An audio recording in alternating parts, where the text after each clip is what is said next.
I don't know. Why can't you? Hey guys, something broke over here. I don't know what. One of our lights is fucking. Oh, it's spooky time. It's haunted. Ooh. Well, I mean, the last time we were here, there were ghosts moving things in Sam's cupboards. That is true. Was 100% facts. Either that or it was the squirrel again. Oh wow! The lightning went off with the evil laugh. That's good. Yeah. Yeah. So spooky. Squirrel chased Sam. Just to turn on. Yeah. Just to turn on the. Sam got chased by the fucking squirrel. So Spooky.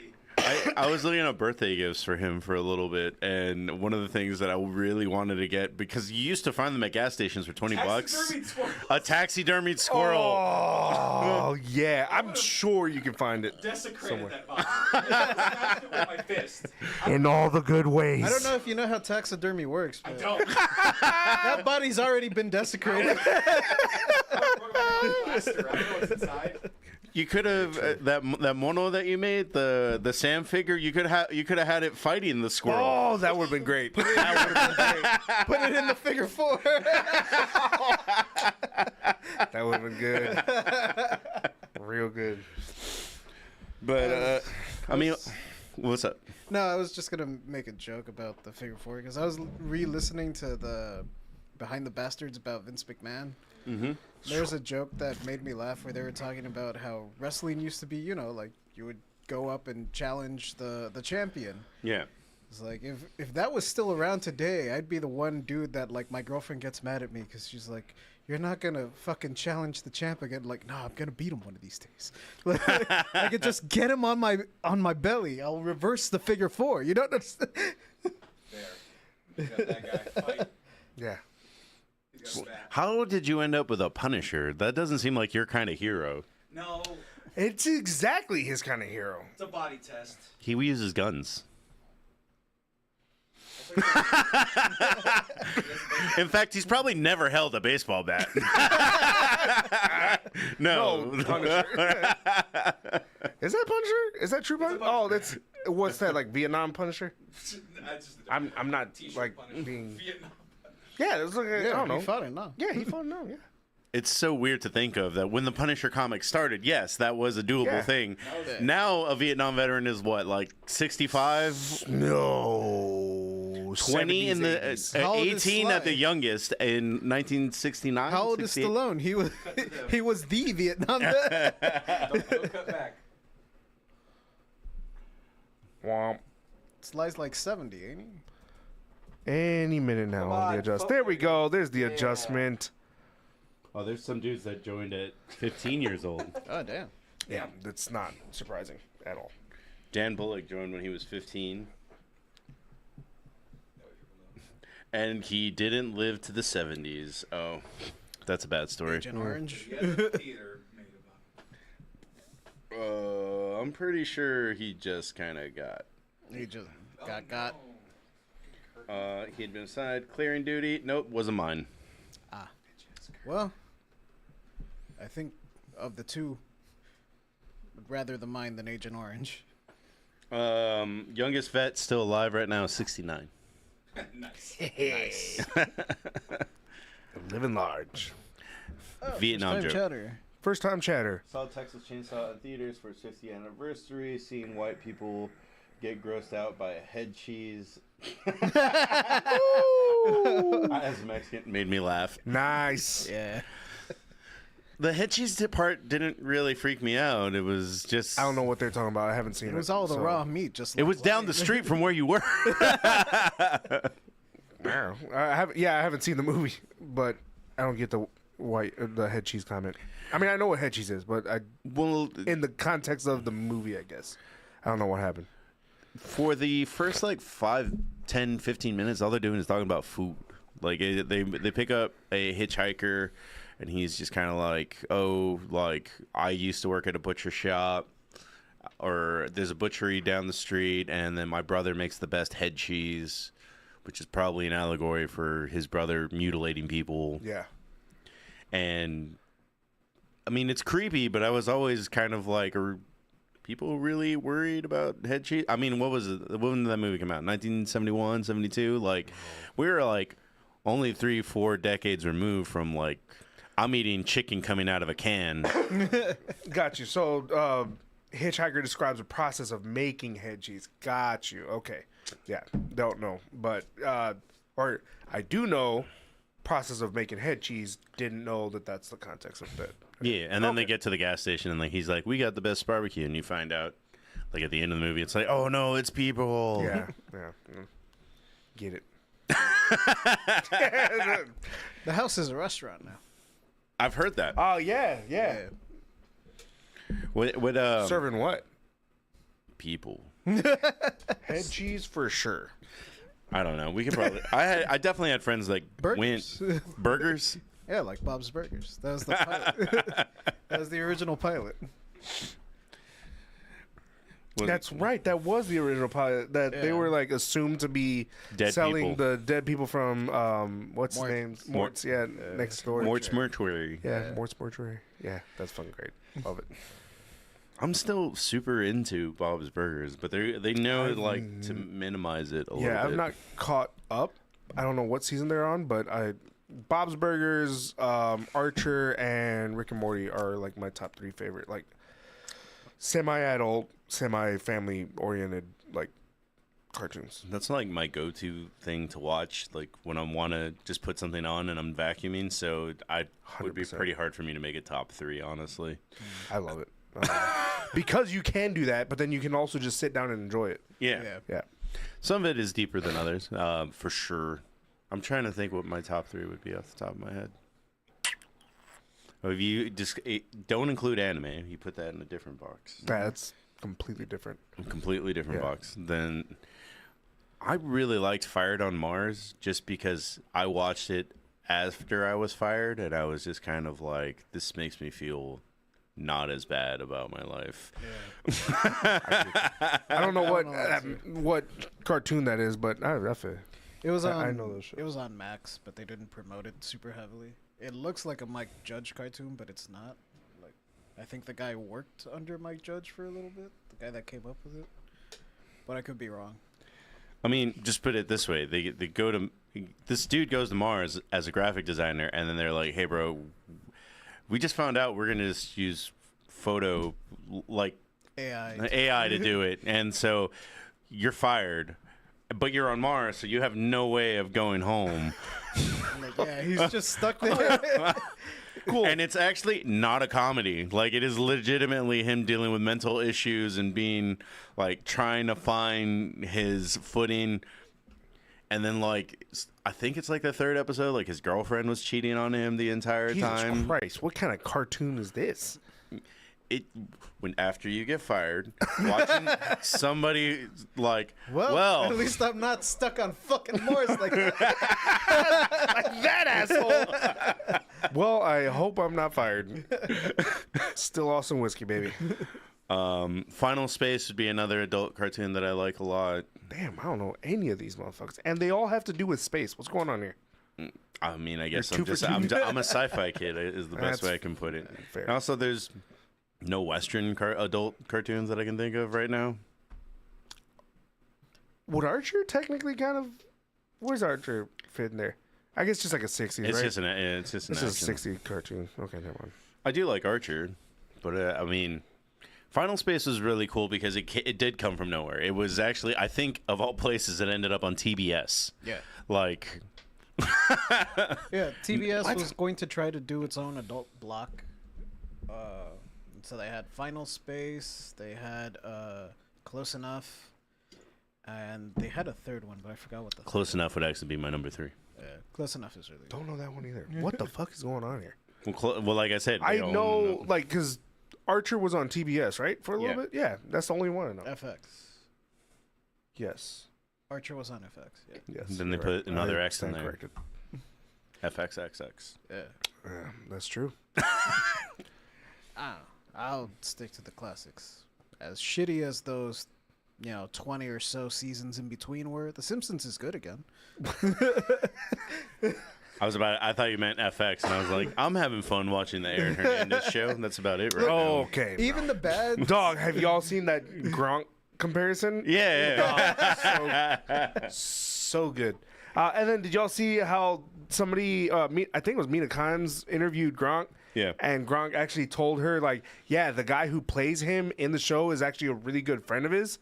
Oh, yeah. And he's just like, yeah. And so he just like, he overdid it and he overplayed it. And it was like over the top. And he's like, but he's a great guy. He's like a friend of mine. So he's an asshole because he did that shit for me. I was like, cool. Have you met the coach yet, bro? Yeah. Fucking scary, man. Dude, that's Tom Brady. Get fucking hype, bro. Dog, so That's fucking- wrestler Gronk. That's Yeah, that's the also gimmick true. Vince wanted to give. Is Vince directing the show? Well, I mean, I forgot who I was talking to. Oh, it was Juan, and he was like, I want to watch it to see how accurate it is. And I was like, I guess I should start watching it with JJ because JJ doesn't really follow football, but he knows Aaron Hernandez because he saw the crime documentary about his life. Okay. Somebody killed someone. I'll know about it. Fair. Yeah, fair. We're gonna sick him on the serial killer that's drowning people at Ladybird. Yeah. Yeah. That's crazy. The Happy Face Murders. That one's been around Oh, for yeah, a while. that's right. They do call him the Happy Face Murder. I didn't hear so I don't remember. There's somebody who does a great, like, 3-4 hour like podcast episode on it, but he does like spooky, scary, and like whatever podcasts. And he did an episode on the Rainy Street Ripper or the Rainy Ripper. Well, there's no one to hang out on Rainy Street now, so it's got to be harder. Yeah. So, but yeah, Dragging a body from East 6th. yeah, exactly. But he did like a great fucking like commentary and interview and whatnot. And he said at the beginning, he's like, if you watch this all the way through and conclude that there's no like possible way that there's a serial killer, he was like, then you should probably like check your own kind of like I guess like biases or common sense, because it was like, bro, this shit wild, like for fucking real. I mean, one of my coworkers is a cop, and he was telling me straight up, he's like, I don't think it's true. I just think it's drunk people being attracted to water, which I have seen. That does happen. It does happen, but at the frequency in which that is going on, and like, I'll say this. If you are from Austin, and especially if you, which it's not too like far-fetched, but if you're from, like, originally from Rainy Street, because Rainy Street was a neighborhood, and I know people who used to live on Rainy Street, Oh, you'd know how to get in. And yeah, out with it. but at the same time, not just know how to get in and out of it, but you would know that the way to get there and back is near impossible if you're not fluent with the area, and if you're drunk. Like, you can't. It's not viable. It just doesn't make sense. So, I don't know. Well, here's as far as I go in murder. It was the movie Crash, where he was just kind of like, they beat someone up and took their car, and he's like, you ever watch NCIS or whatever, and it's like, they come here and they shine a black light, and then they find my DNA, and I go to jail. So get this car the fuck out of here. And I'm like, yeah, I'm not smart enough to not know how to not leave my DNA or fingerprints on something, kind of thing. Yeah. Nah, like, it's gonna happen. You're gonna drop your DNA. Yeah. I leave mine all over the place. You've seen the floor of our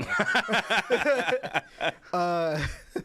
But that's why crime of opportunity is the way to go. Not advocating murder. I was gonna say, But I'm saying, Jay. if you're gonna do it, crime of opportunity is the way. Well, I mean, I have heard, like, the murders on Rainy Street, if you, like, follow the theory, is that they drugged someone before. Like, I've heard a couple of stories. I don't know if they're true, they are, but people were like, I was really fucked up, and I had 2 drinks. That should not be the case. And I was just kind of... Well, so that was the thing, is that, so some of the cases that were, like, the guy had families who interviewed, like, they had the receipts and the bank statements of that night. And it's like the person who they found, unfortunately, like deceased, was like only paid for 2 drinks or a drink, or didn't pay for anything. And you see them coming out of the bar like stumbling, and it's like, also the other thing was that for at least like 2 or 3 of them, like, these were men who were like 6'2", 200 something pounds. Like, it's not exactly possible to get like blitzed, stumbling drunk off of 2, let alone 1 potential drink. So yeah, it could be someone's drugging them, or the killer's buying them drinks, which would automatically set off red flags for me, because like, nobody fucking buys me drinks. Who the fuck is you? I buy you drinks on Sunday. Yeah, but you're not gonna kill me. No. Oh, well, no. Or the other thing. Maybe it's the other thing. All right, guys, I'm going to go ahead and start the podcast now.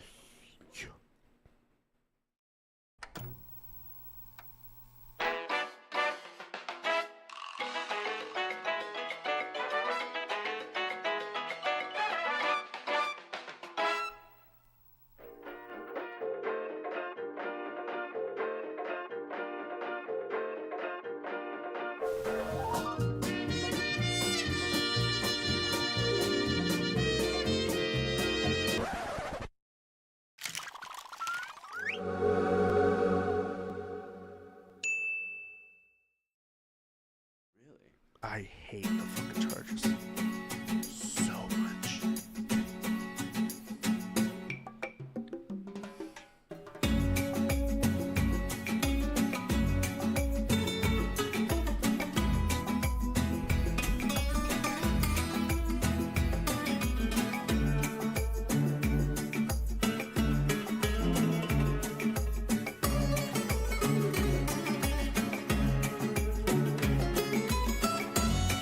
Good evening, ladies and gentlemen.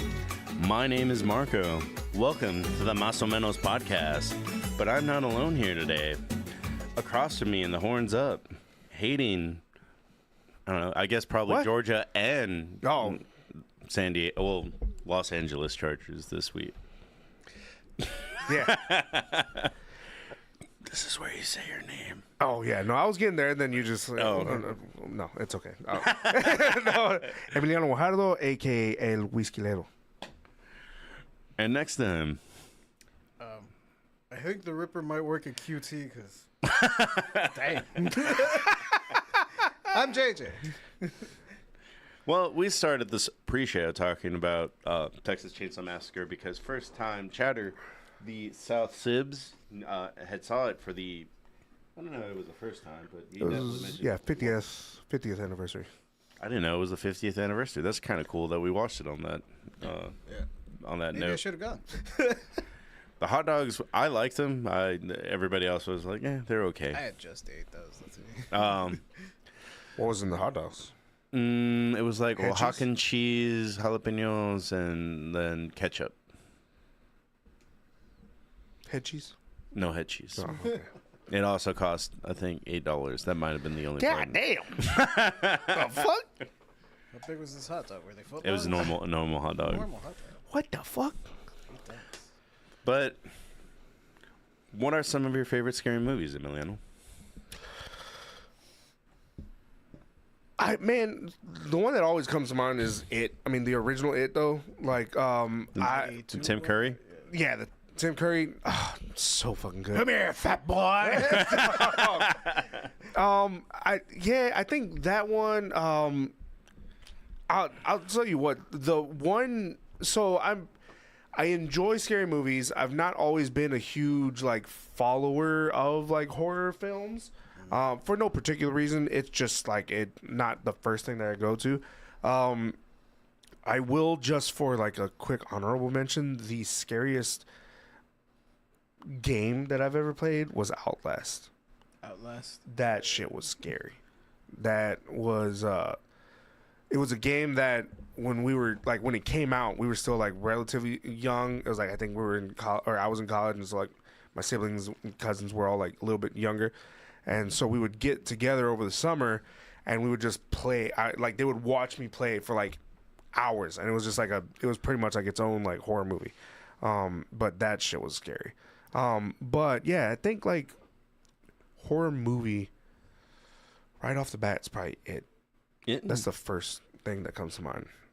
That kind of makes you a man of substance because my answers are not that good most of the time. In the sense that, like, it has Yours isn't that good. Mine was going to be Halloween 2. And even the director hates that one. Well, I may have an answer. here. Alien versus Predator. I'm just kidding. That's a straight up action movie. But I mean, the chat's already arguing about it. Like, I watched The Substance, don't know if it's a horror movie. JJ saw that one. I wouldn't call it a horror movie either. At the end, it becomes the Toxic Avenger. Fair. Did you watch it? Do you know what it's about? I think I know what it's about. I If think it's I the know one what it's that- about. I was gonna say if it's the one that I'm thinking of, then I think it is. People trying to lose weight to get this body cream. Yes. Okay. and then- yeah. Yes.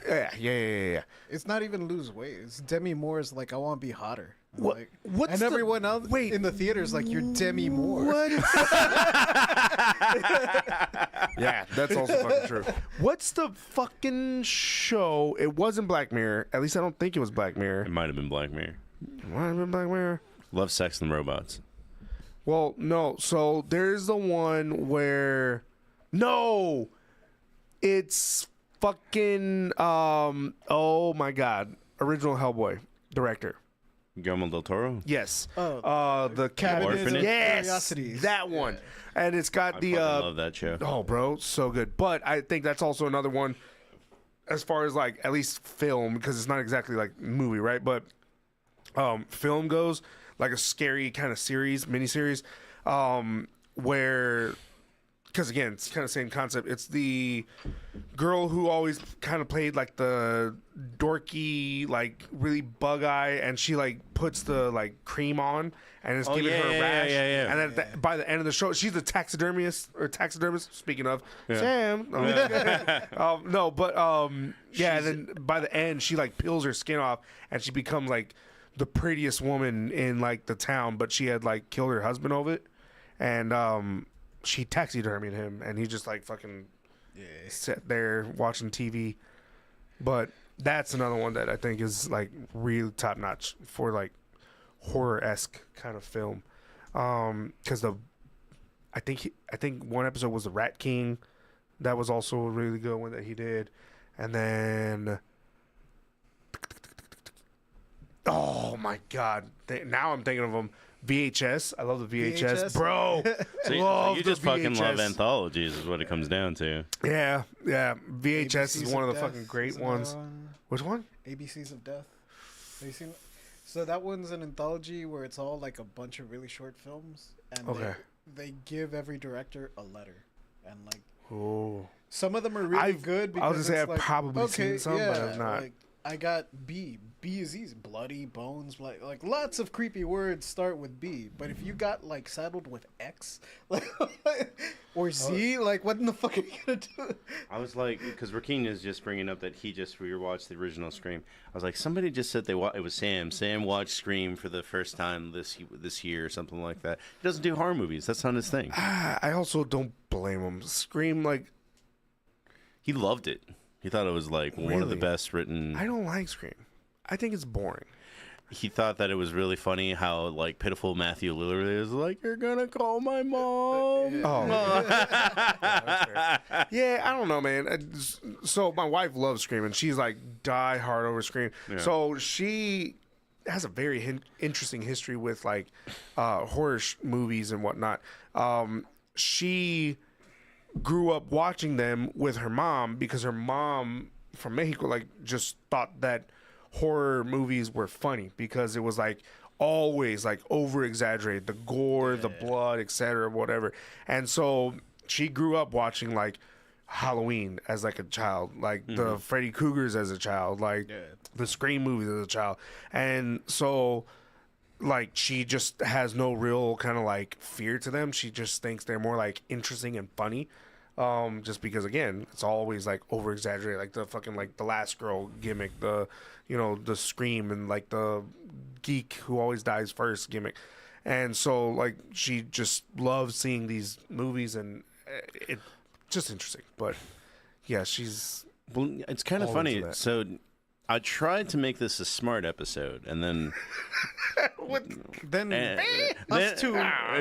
Then we did a little bit of research and was like, "There's no data on this," and so I can't explain it, bro. Yeah. Like I don't know what it is. My dad just liked to rent those movies, and so here we are. so now it's like a regular, like we're just gonna chill. There's no numbers and facts to any of this, but I think you did hit on some part. Because this whole episode is why do Mexicans like spooky shit? Because they fucking love it in general. They fit it into almost every holiday that they can. I can't tell you how many baby cousins I've had that go for their first Halloween, Chucky.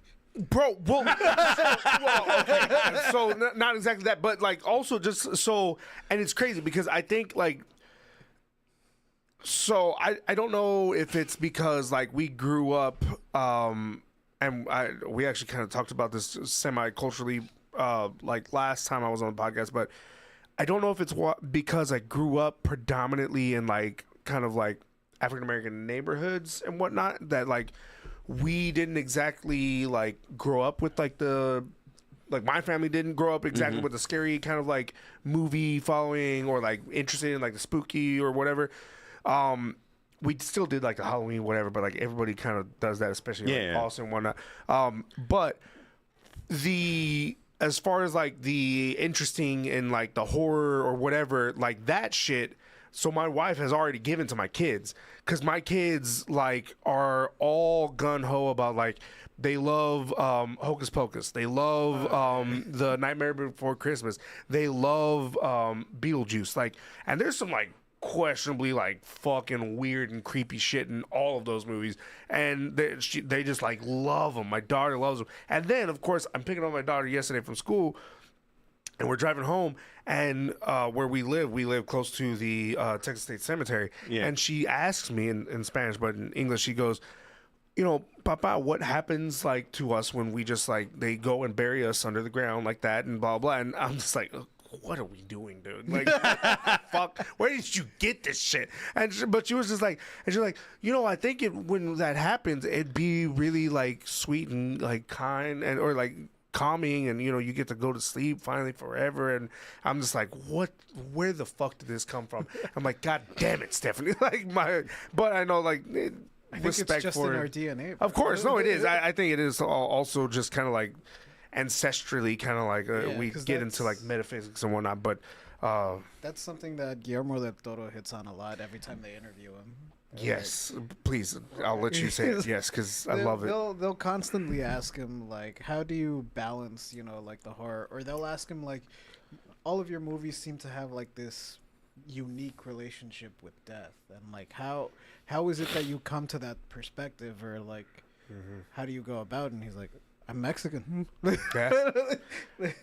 Mexicans live strong and die, you know, die kind or die sweetly or whatever he said. But Yeah. like, yeah, he's got, you know, he says Mexicans have a There's a sweet relationship with like Yeah. death, and we know that it's always gonna come, so we live like know that life it's- to the fullest. yeah, essentially. yeah, and there's a poem that he really likes. I forget the author, but the poem is basically like, all my life I heard a tiny whisper behind my ear going, "Live, live, live." That voice was death. Yeah. Telling me to Oh, live. wow. Yeah. Yeah. I do have a scene from the episode that you were talking about. On Oh, Cabinet yeah, of Curiosities. But yeah, no, I love that show. Guillermo del Toro, I think we had like a fun podcast that was like top 5 Mexican Americans for Hispanic heritage. This was years ago, and Guillermo del Toro was on mine. Was it years ago? I could have sworn it was maybe last year. Maybe it was last year. Because I very I'm so bad at like everything. time relevance. Everything past COVID is like last week, honestly. So Yeah. when I say a couple of years ago, that's just me being safe. Like, yeah, that's fair. I get you. Yeah. and honestly, COVID was 4 years ago. So like, it's That blows my mind. Bro. No, COVID was 4 years ago. Thought that was and- yesterday. Dog. Oh my god. Yeah. No. Yeah. yeah, bro. Just 4 years ago, we were wearing masks and like not knowing when we'd see our homies again, and Yeah. doing weird things like playing Jackbox through.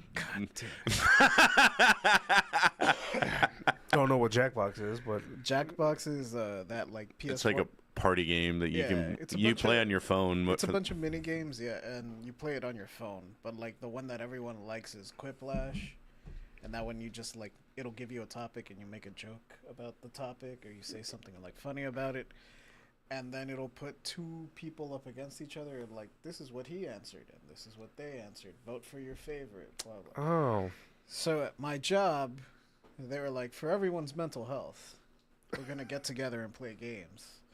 And I was like, you realize there's no such thing as a like 20-person game. We're gonna be dividing up into groups, and everyone's gonna play Jackbox in their own room. I'm like, oh god damn it, I fucking hate Jackbox. okay. Like towards the end of it, I was like, guys, my phone's dead. Like I don't know what happened. I'm waiting on Samsung to send me a new one. I can't play, so like. Cool. I have a brick. I'm playing Tekken on the PlayStation. Like, nah, it's cool, guys. Have fun without me. I'll just be part of the audience. Ah, that was funny. Puta madre. I do like the murder trivia game too, but it is kind of one of those things where I do understand when it was the default for a lot of people that just kind of got tired of it. So I guess that's JJ's. Yeah. Like horror life that he doesn't want to go back to.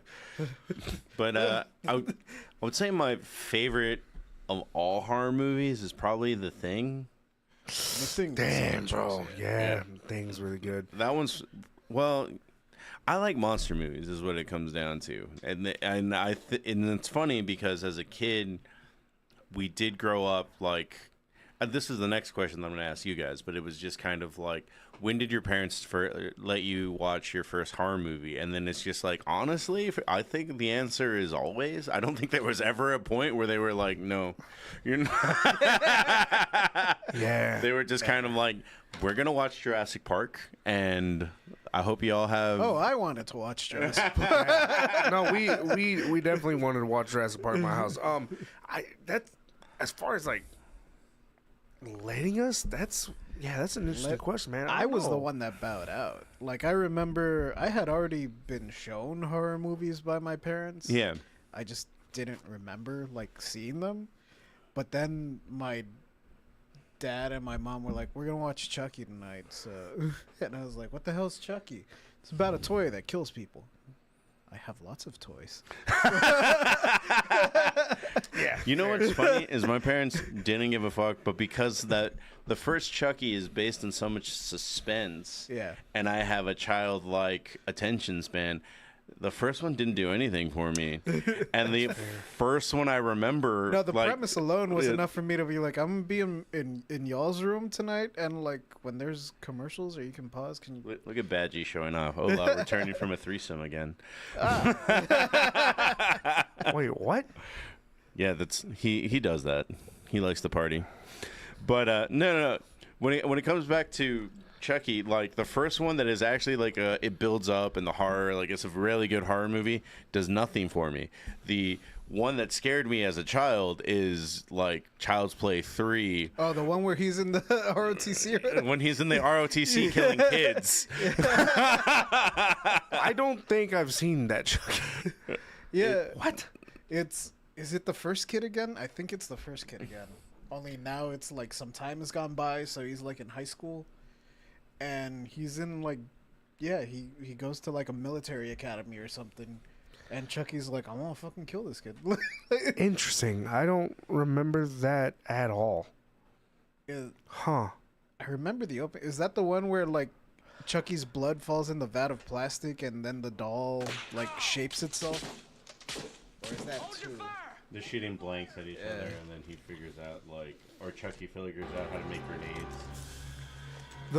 Wow, I've never seen this. Holy shit! The only Chucky's There's a carnival I think, too. Like it's fucking weird. yeah, the only Chucky's I think I've seen are like the OG, and then there's like the one where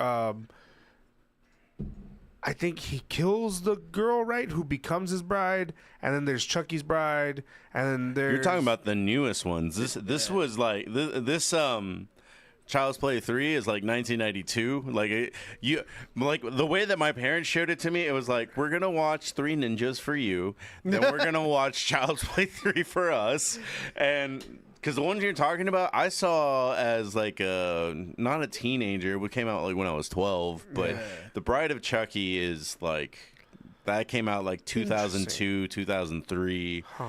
And then The Child of Chucky, never saw that one because I saw the Child Chucky. Okay, all right, cool. Then we're on Chucky. different... Seed of Chucky, that's what it is. Yeah, there you go. I don't know. When I saw The Bride of Chucky, I was like, Impacto I think was that basically Mexican Lively. That's That's right. That's pretty true. Facts.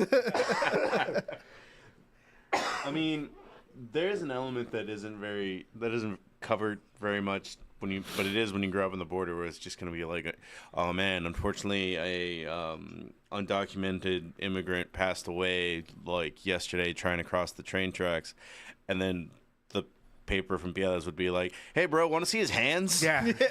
Or like his head. And Yeah, then- no, yeah, absolutely, yeah. And then there's a half naked chick on the bottom corner. Like, I'm confused. Wires are being crossed. Yeah, wires that should not be crossed are being crossed.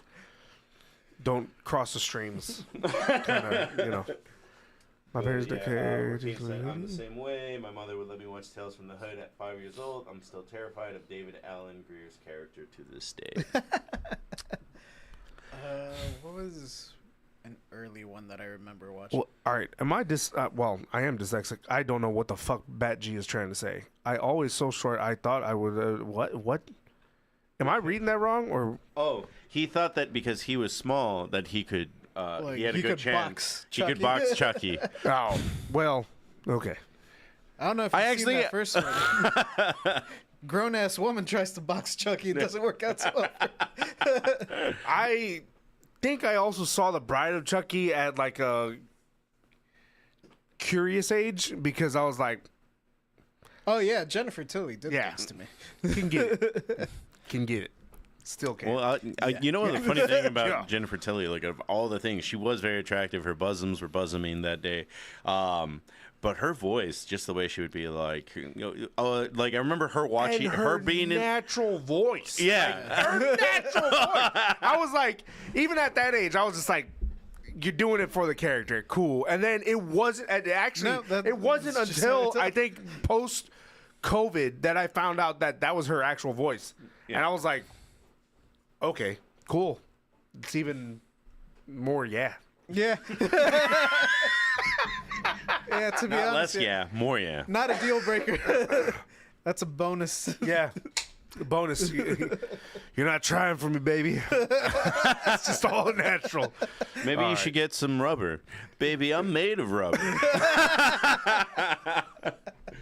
And I think I was like 12 when I watched this movie, and I was like, all right, whatever. But I mean, at that point, I had friends that were 100% of the mindset that was like, we're teenagers already. We're gonna fuck. And then it was just like hold hands with Yeah. girls. And I remember, so 12 is what, 6th or 7th grade? 7th grade. 7th grade? Really? What? Yeah. Okay. Well, I remember our 6th grade, we did a camping trip. And so on the camping trip, so I found this out like when we got back from the camping trip. But one of my friends, shout out Nathan Jordan, he's getting married this weekend, and we're going to fucking throw down. So he goes and he tells me, he's like, hey, you know, so-and-so wanted to have sex with like so-and-so during the camping trip. And he was like, well, I was like, so what happened? And he was like, oh, well, so-and-so like says, oh yeah, I'm going to go have sex with blah, blah, blah. So how do I have sex? Do you think like do I like put it in and pee or something? And it was like, It's like South Park. yeah, it's like, Just stick it in your butt and pee a little, and then so, and nothing ever happened because This is now a Again. Sexlence episode. nothing ever happened because we're 6th graders. stick it in and her butt and pee. Well, yeah, I mean, unless you don't want to get her pregnant, then you pull out and you pee on her leg or something. It's like Family Guy where Stewie drinks a whole bunch of glasses of water, so it's like it looks so big, like, but it's still like a baby penis.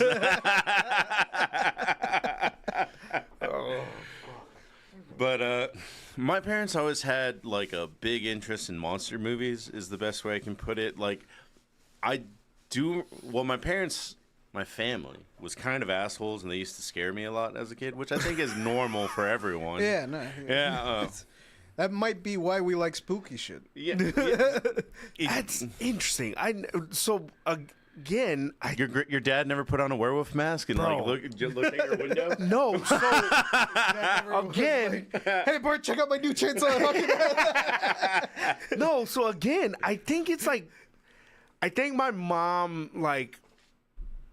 I mean, my mom's not white and was never grown against white, so I don't know how to say it's like not whitewashed, but like just like culturally washed my dad, because like when my dad's like from Mexico, and like we never did any of that. But then going back to the valley, the real valley, I'm sorry, going back to the valley, we would go and like that was the thing that all of my tios would do. Yeah. And all of my tios, his brothers, would just be like that's their thing, especially around like holiday season, coming either fresh off or going into Halloween. Like they would do this, like the whole like, oh, lights are off in the house, and we're getting back from like Abuelita's house. It's like, oh, where's the lights? Where's the lights? Turn them on. And it's like, like the whole.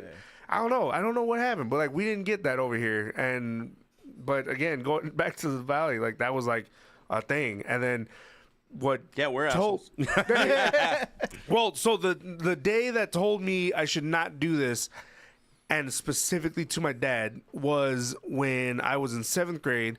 And we were like doing complete remodel and rebuild on like portion of the house, and we had a like brand new bed that we had gotten that was like completely blocking off the door or the like entryway to the new bathroom, and we were doing that because we didn't have a door to the bathroom. So he like did that, but once you would turn off the light to the bathroom, there was no light past that into the closet and the main bedroom until you got into the kitchen.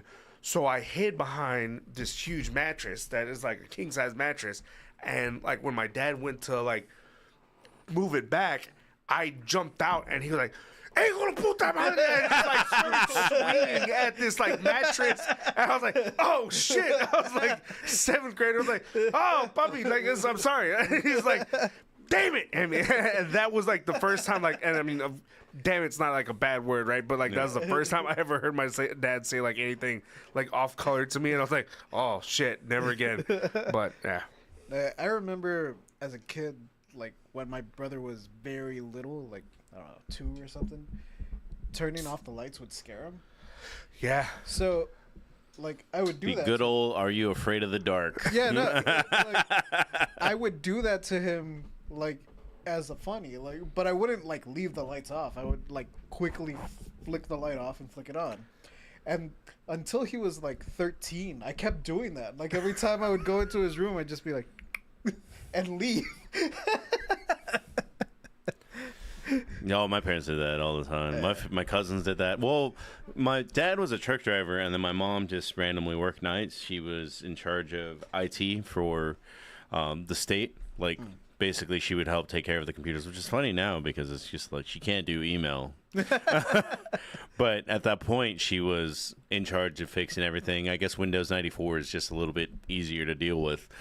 But so she would go nights to fix the system or whatever it would be, and my cousins would take care of me, and they would do all sorts of shit to fuck with me because I was the baby of the family. It was my sister probably popped out about what I was for, but it was just kind of like, we're gonna fuck with my cousin. So they would do things like I would walk down the hall, they would push me in the closet and then throw a cockroach in the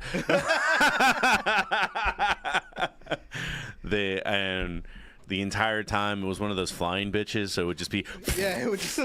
and it was dark and I just couldn't see shit, and just me in this closet Like with an a flying- actual cockroach? Yeah. What? They picked it up by the wings and shit, and then just kind of They knew how to throw him, bro. Fucking slinging arrows over here, just like. And- Also, fucking terrifying thing. Have y'all seen house centipedes? house centipedes. Bro. Regular centipedes already freak me out. You mean to tell me there's one the size of a house? So there's okay. So house centipedes. I just learned this Oh recently. yeah, no, these are cool. Bro, no, get the fuck out of here. Fucking they eat, my they ass. eat cockroaches. Yes, Yeah. but look at them and my ass. Tell them fucking. Yeah, I would. Dude, these are cool. Fuck yeah. I'm sorry. No, fuck. Somebody's feet. Yeah, no, my ass. They're cool. Yeah, Bro, my rules are simple. Do you kill the thing that my cousins? it's mostly true until you show me that. Yeah. Just get a cat. A cat kills cockroaches. It'll kill whatever gets in its path. I don't even trust a cat to kill a mouse. Like that, I've seen too many TikToks of the cat just staring at it. Yeah, something wrong. They like to play with their prey. Cats are serial killers. Cats are serial killers. Yeah, it is kind of really funny when you really understand the cat owning culture, and it's just like, oh yeah, cats are number 2 or 3 reason why there's so many endangered birds. Yeah. Oh, 100%. So we had House cats are like the most effective predator on Earth. well, I don't know if I've told it here, but there's gangs of cats in Hawaii. Oh, Oh, bro, and it's terrifying because it's like house cats, like stereotypical whatever calico, whatever blah blah blah looking house cats, but there will always be one that comes, and then there's like always 12 or 14 more that come after that, and they'll gang up and like attack people because they're just like wanting whatever like kind of food or things that they have that they can eat, and it's because they've killed essentially everything that they can eat, and so it's terrifying. And Baby Billy, go get that guy over there that just came out with the wings from Little so they attack people, especially who have like plastic bags, because they figured that like plastic bag means groceries, and it's insane. But so just one quick thing, how often are you on TikTok, Emiliano? Not super often, mostly because I get most of the TikTok people who I did follow on Instagram, so not super often. That's anymore. fair, but you miss out on like cancel waves and things like that, or it's just like I don't even care about this, but I'm Like, gonna some of the things. Trends and I get you. So, are you aware of Maxwell the cat? Thing. So there's a owner that owns a cat, and he sticks a GoPro to it. Oh yeah. And they found out, and they found out he was just beating the shit out of other cats in the neighborhood. What the fuck? And then he's been doing it for weeks now, and he just uploads the footage. It's like, this is what my cat did today, just beat up 3 cats. And then they were just kind of like, I think we need to cancel this dude. Like, this is. Cancel my cat. Yeah, he's using his cat as a Pokemon. No, we can't cancel him. We need to make him a gym badge.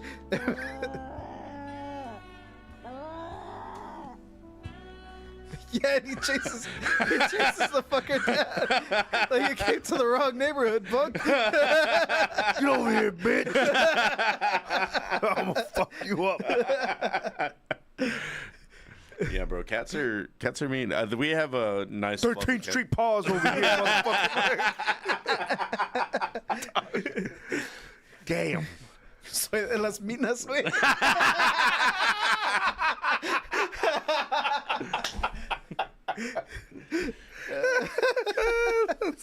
That's good.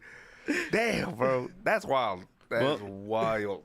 Well, part 2 to the original question that I'd asked, because I do understand that, like, I feel like our parents didn't give a fuck, but it also just is like, you add one generation. My grandpa was literally a sheriff shooting outlaws and, like, killing animals every other day probably to feed the family. Like, I think that kind of played a role to my parents just being like, well, it's fake. That there's not a giant crocodile in the sewers that's gonna eat you. Yeah, I mean, I think the other part of like, or I guess like the caveat to like Mexicanos especially, but really a lot of like Latinos having like this like glorified interest in either gore or horror or death or whatnot. I mean, honestly, just comes from like the realistic horrors that we like see and are only like, I say separated generation, but in some aspects and circumstances where like our generation is still living certain things, whether it not be us in the U.S. because we live to an extent of privileged life, but also like cousins and peoples out in other countries and portions of the continent and world, but a lot of that comes, or a lot of that again, horror Hollywood kind of death interest or storytelling comes from, again, that part of the livelihood. You live certain way of living, you kill animals, you hunt down people, you are hunted, or you fight to the death, or you fight through these overnight exhausting horrors that you hallucinate or you see or you hear or whatever. And again, you get into like metaphysical, spiritual kind of like aspects of life, and you hear the ancestors, you hear, grandparents who are passed, you hear family members who've, already lived certain lives and whatnot. And, I mean, my abuelos lived like both holy shit! I thought you were playing something or what outside. No. That was Yeah. somebody racing on the Cool. side. All right. No, but speaking of spooky, no, but both my abuelos like lived very different, but very traumatizing to an extent lives, and like came up to where they were now. But yeah, it's just I think that's part of the caveat of all this is that we carry this history that just connects us to death. It's probably not great to compare most of the time, but I just do feel to a degree that like I do think that like white people generally kind of love spooky shit, but I mean it's not a thing in like African American culture kind of to the extent that it is for Mexican American culture, and they have probably a way more horrific history, just in the sense of you count chattel slavery and segregation and things like that. Like, I mean, I can't say that we have a horror icon, but we do tell a lot of stories. La Llorona. Well, I meant like Guillermo del Toro. We don't have a Candyman. We don't have a Candyman, but Thank you. there's also an aspect that Candyman is also kind of like. They get Candyman and then like Snoop Dogg as Bone and like, but they still tell like very connected story because Candyman was like Candyman based off of like a former enslaved person, you know. So he's telling that story. I think It connects to their culture in a different way than it connects to ours. that's Correct. that's Exactly. kind of And what I wanted to say with it, still being respectful. Yeah, and I think it's just like the different way in which we see and have connected and also created different culture.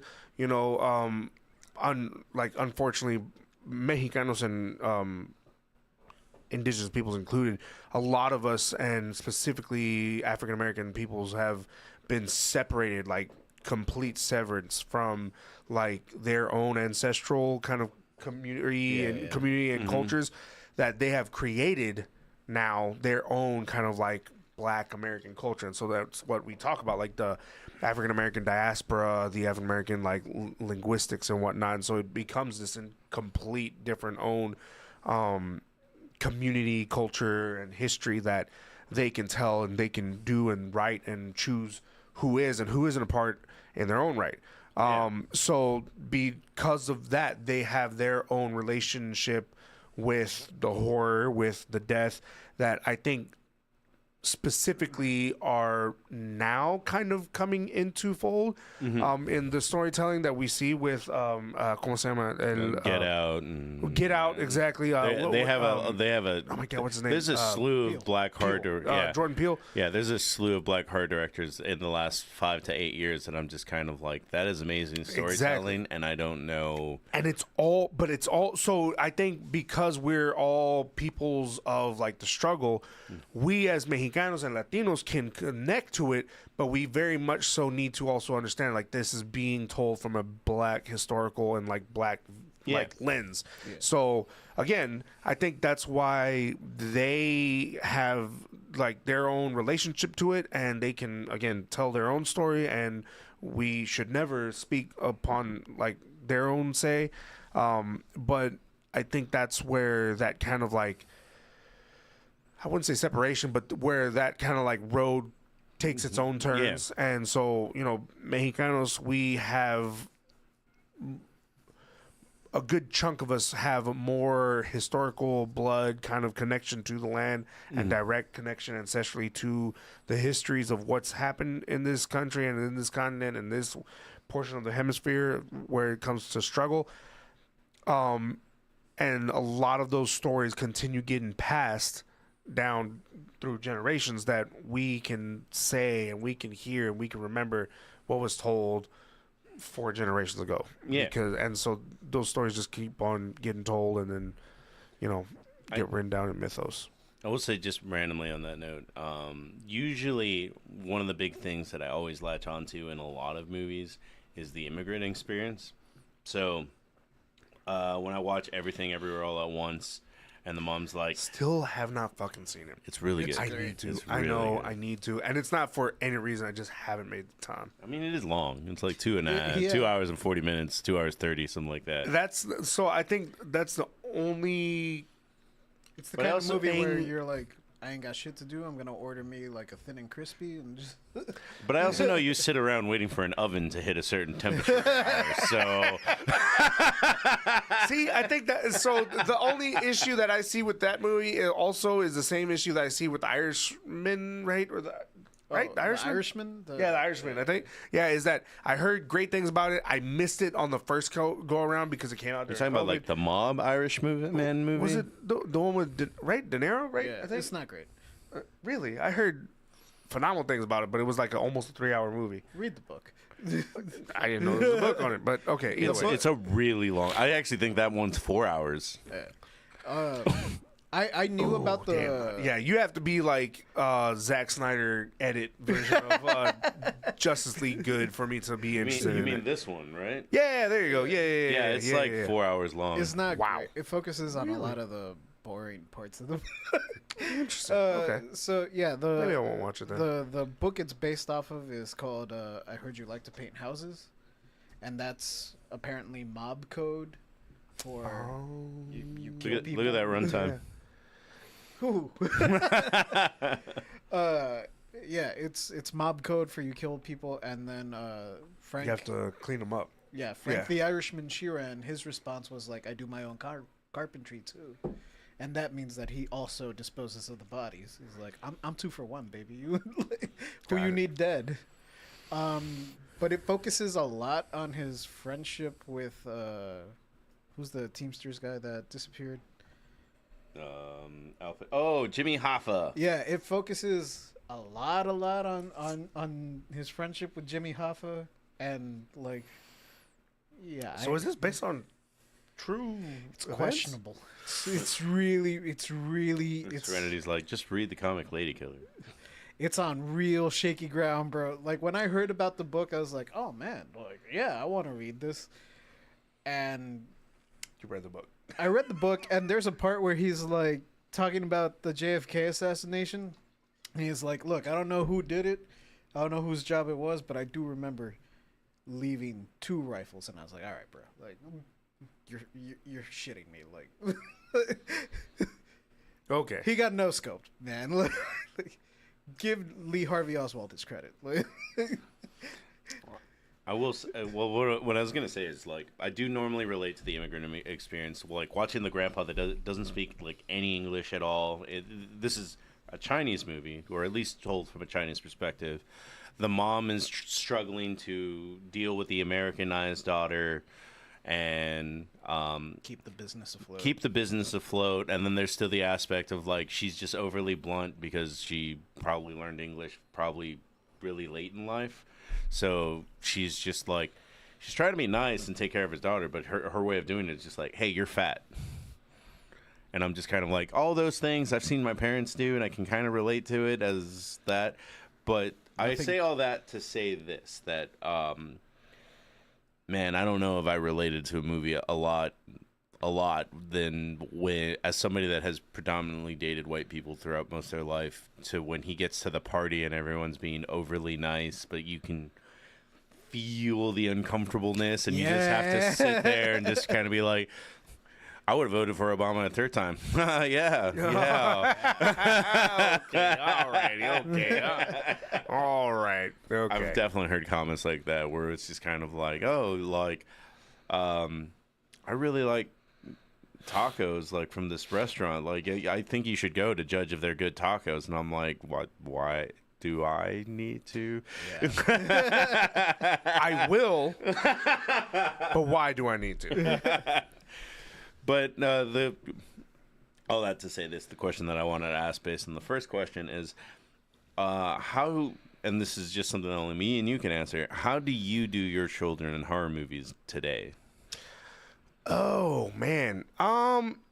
So, damn, that's a great question. I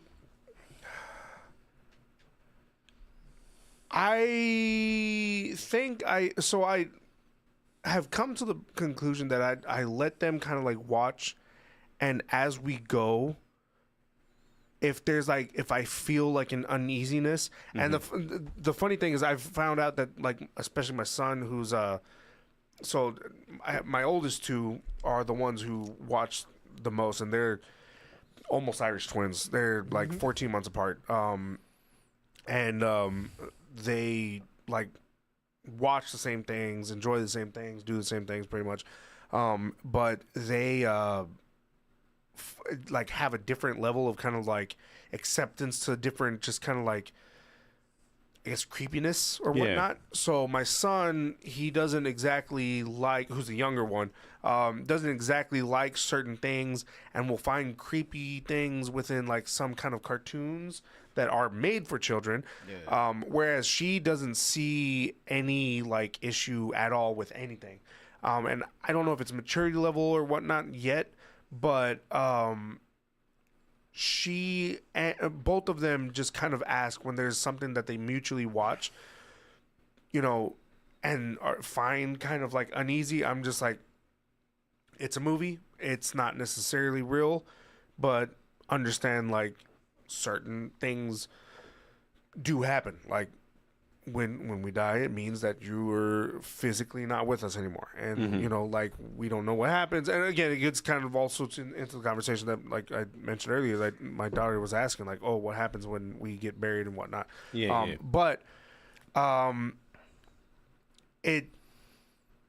think I've come to them with the, like, I did something a little bit different where I talked to them when they were like infants, like not even year old, and I started talking to them about and telling them like ancestral stories of like, hey, like, your abuelo who's not with us anymore, like, is still watching you, and he's the one who told me that, we're like going to be born, because that is something that, at least for me, has happened every single time that my wife has been pregnant, or become pregnant, at least a month or two in of her pregnancy, before we find out, like, legitimately, my abuelo in dreams has come to me and told me, like, and so I tell them before they are conscious and aware. So there's like a kind of spirituality that I think somewhat plays into it, and I just believe plays into it. But at the same time, it's also just at some point gonna be the reality that, like, we just also have to talk about, like, hey, like, enjoy the movie, enjoy the show, because it's interesting, it's funny, it's weird, it's quirky, it's, just a movie. But at the same time, like, if you have questions, we can address and we can talk about them, and I'm very open with their, like, curiosity as we go through said movie. So, like, Halloween Town was like the most recent, like, weird kind of. Is that as far as you've gone, like Halloween Town? No, they've watched I think they've watched at least one Chucky, and then they've watched what have they watched? I mean, they've watched some horror movies. I'll just say that. I don't know to what extent, just because, like, I don't necessarily, like, not that I don't care, but I know my wife, they're watching it with my wife, and my wife is going to be the one who's, like, kind of, like, watching them with them and taking care of them with it. And so worked out for her. So I'm just like, man, like, she'll take care of them. She'll like comfort them if, like, they're uncomfortable. But yeah, like, I've kind of played it to where it's like most of, like, the acceptable, for me anyways, what I've offered to them, like, is those most of the acceptable kind of, like, Halloween tropes and cartoons. Again, the Hocus Pocus, Halloween Town, Beetlejuice, as many things I remember growing up with, also just like kind of like my daughter with her mom actually went to go see the Beetlejuice play, and I was just kind of like, I don't know if that's Nice fucking model.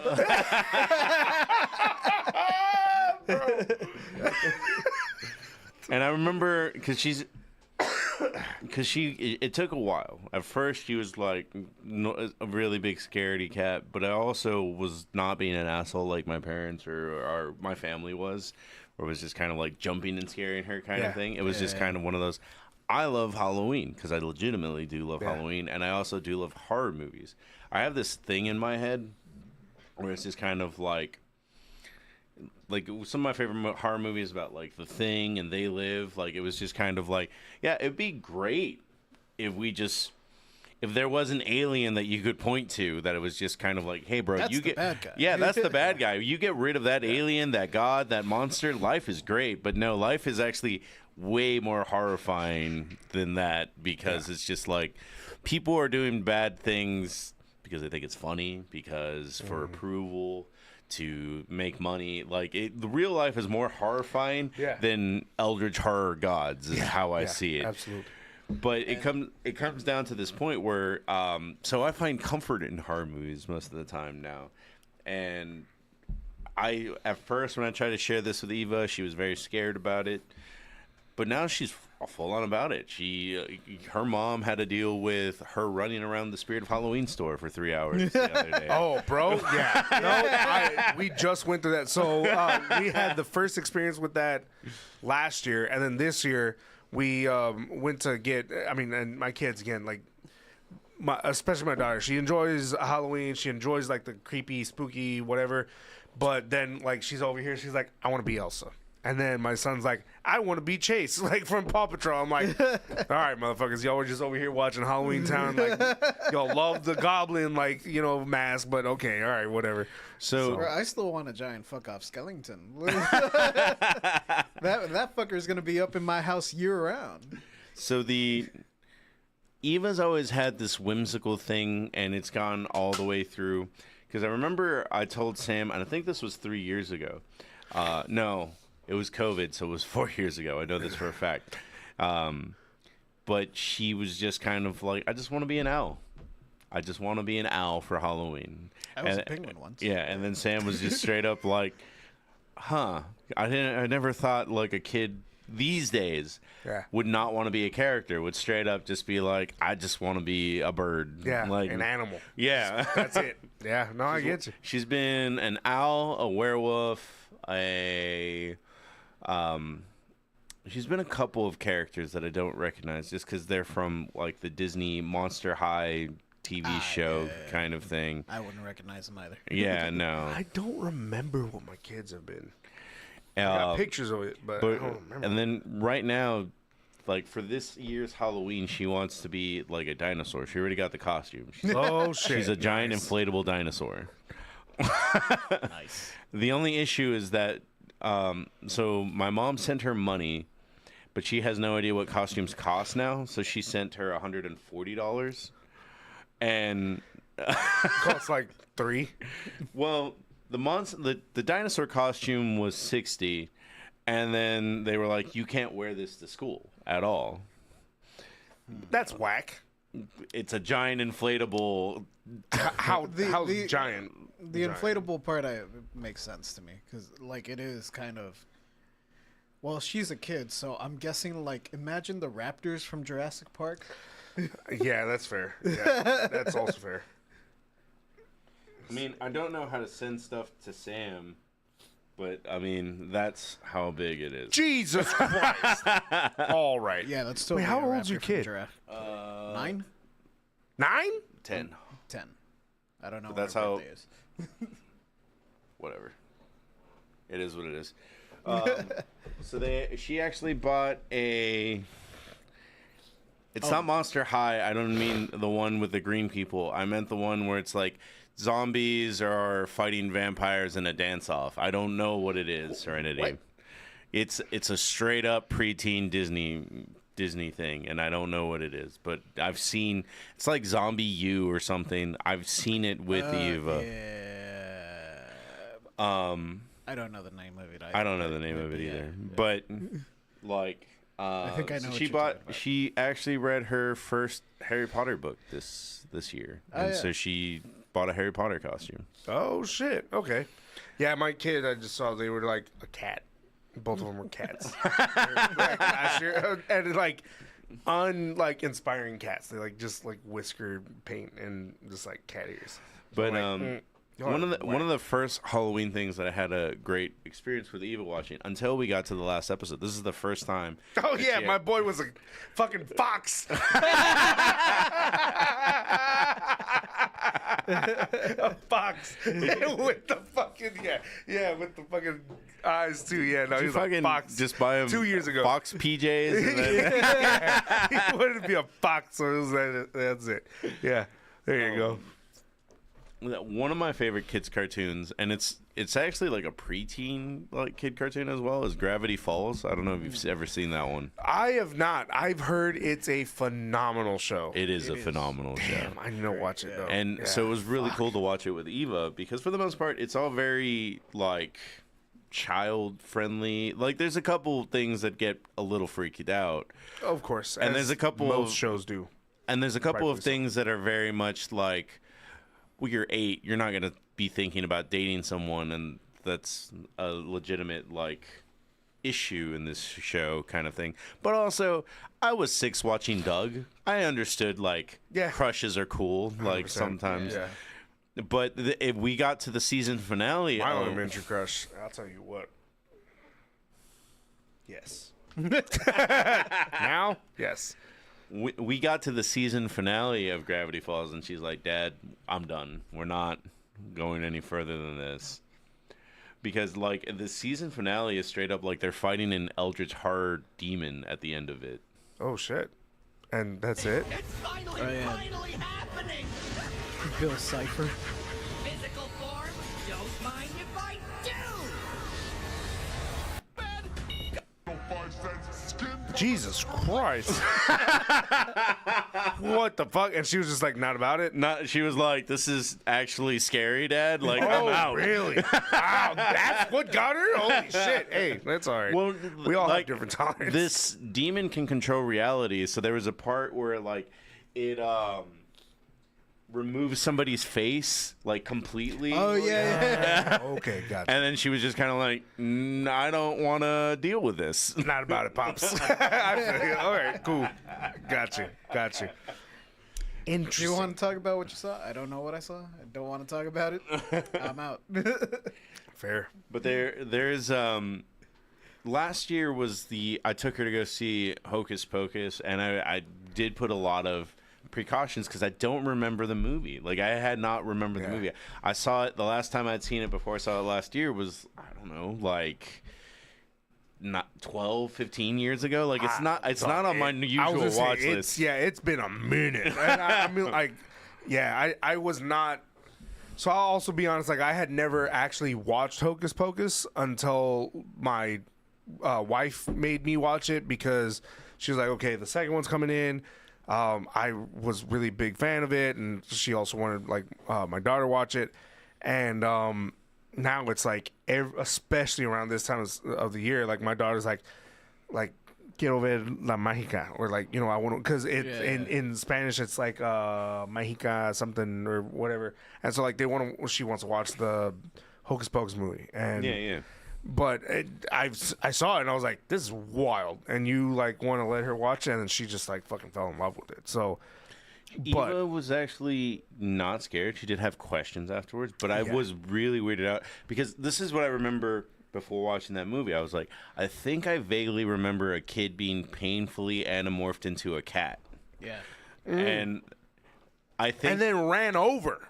The cat gets ran over and killed, and like they have the dead body of the cat like fucking like all like twinkle, and then they're like, oh, dying, like the fucking cat died, the kid died or whatever, but then the cat just like fucking like comes back to life, and it's like, oh, and See, it's I like, didn't even remember that part. and it's like, that's my curse, I can't die, I have to live forever as a cat. It's like, holy shit. And yeah, that was wild. And then I just vaguely remembered, and it actually doesn't happen in the movie except for one part that I did forget. I thought the witches were meaner and torturing people. They don't actually throughout most of the movie. They're not. The second, so the first movie is like a little bit of like kind of weird, semi-torture, kind of cursing, whatever. The second movie is like full, just like it. I mean, you might as well call it like a musical. Like there's like just full blown out like musical sing along kind of like aspects, which semi-side attention I also love about Agatha. Harkness show. Like, So, their fucking lines What's are. funny about Agatha, gold. and Love it. I haven't watched one single second of it. You should. Is It's solid. everyone that likes it is like everyone that's seen it has liked it, and then they're just kind of like because the show's almost over. I think there's like an episode or two left. So tonight, wait, tonight's Wednesday, Thursday. Thursday. Holy shit. Yesterday there was an episode dropped, and I think it's episode 6. So 2 left after that. I was gonna say I think there's 8. So yeah. So as long as it doesn't drop the ball, like it has an okay finale, that's probably on pace to being the best show. Just basically, I don't know anyone that said one negative thing about Agatha at all right now. It's a really good show. 3 episodes left. Thank you, Serenity. So 9. 9 lives. Wait. Okay, sure. Whatever. My life Anyways, is about okay. the cat being run over. Okay. All right. Cool. But yeah, good show. Yeah, no, I don't know one person that watched it and doesn't have anything negative bad to say. The thing is that Marvel has put out so many. 9 episodes of Agatha, 9 lives for the cats. Okay, that's a. I don't know if Agatha has a cat. I haven't watched an episode. Well, okay. You should watch. I can an tell you, episode. even in the comics, no. Yeah. Also. But But the comics are very inconsistent. Sometimes she's old, sometimes she's young and hot. and I was just kind of like, all right, cool. We're gonna go see Hocus Pocus, friendly kid movie. It'll be fine. And then I fucking forgot that a kid dies in the first 10 minutes of that movie. Bro, yes. They killed the little girl. They fucking just de-ageify Yeah. her until she's dead, and Yeah. Crazy. When I watched that and I was like, this is what you're showing to like our daughter. I was like, oh, I'm just let you do it and you take the fucking repercussions. We'll fucking work with it. But hey, yeah, no, it works. No, we walked out, and I was just like, "Were you scared?" And she was like, "No, like it was a little scary, but it was fine." And I was just kind of like, "Okay, cool. Like this is the level where we're at right now." Wimp. No, I'm just kidding. Yeah, no, I get you. I get it. What's funny for me is like I did go through a period where I hated horror movies, and then where I started to turn around on them was actually Lake Placid because I loved creature features was one of my first things.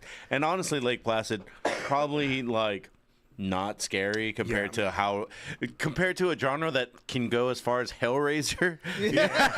I get that though. I'm down for like creature features and whatnot. Yeah, I don't Might know. have been Anaconda for me. Well, the first Yeah. one, Ice Cube, right? yeah. Yeah. Boom. Black man lives. They're bringing it back, baby. Yeah, for real. Anaconda did freak me out in the fact when you see it move under the water and then you see Yeah. the dude's face like I don't remember that. oh man. There are moments that did freak me out in Anaconda, but I remember talking about this with my brother and Paco on our podcast. If you guys want to hear more horror movie discussions, check out Alpha Primos on YouTube. But I asked them what was the first horror movie you guys remember going to a theater to watch, because like a lot of us That's a great. yeah, because pretty much like every kid or every Mexican kid at least that I knew was like, no, yeah, I saw Halloween on cassette. Like my dad rented it or my mom rented it. And we watched it on VHS, or we got the DVD like from Blockbuster or whatever. But what was the first one you remember going to the theater to watch? Damn, that's a great question too. I don't even know. And for me, I think so. I always get it confused, but I think it was The Haunting, because The Haunting was PG-13. So The first one I remember seeing in theaters right off the bat is the one where Owen Wilson is in a haunted house. It's like The Haunting on something hill. that's that's the one I get it confused with. Yeah, we have to say the Owen Wilson one I think is The Haunting, and The House on Haunted Hill is another one. They came out like the same year, but they were both PG-13, and I saw both of them. I remember The House on Haunted Hill more because it was... Damn, it is The Haunting. Yeah, no, The Haunting's the one with Owen Wilson. What? The House on Haunted Hill is the one with fucking Chris Kattan with Mango from SNL. But yeah, I remember them being PG-13, or it advertised as PG-13, and in my like little kid brain, because I was still kind of like freaked out by horror movies a little bit, I was like, well, this one's PG-13. Like, how bad's it gonna be? Fair. Like, I've seen Terminator. Like, if it's as bloody as Terminator, I'll be fine. Bro, I just found the clip, or not the. I mean, yes, if I click this, I can actually get the clip. But I just found the image of the dude like being like digested by the anaconda. By the anaconda? Yeah, and I was just kind of like, I was a bitch. Like now that I'm looking at the image, because I've never looked at this movie again, because who the fuck wants to watch Anaconda at this point? I have gotten to a point where I want to watch Deep Blue Sea. Like, I've gotten to a point where I want to watch Jaws 3. I've never gotten to a point where I'm like, let me rewatch Anaconda right now. So I've never re-looked at this image, and I remember the first time I saw it as a kid, I was like, I'm fucking scared of getting into the, like, because we used to go to the rivers all the fucking time, and I was like, not doing that anymore for a little bit. I've seen snakes in the river. Yeah. Yeah, exactly. Like little fucking like snakes this long and like this thick. It's like, oh, anacondas. But I never thought of re-looking at it, and I'm like, dude, I was scared of this like Scorpion King 2 level CGI. Oh no.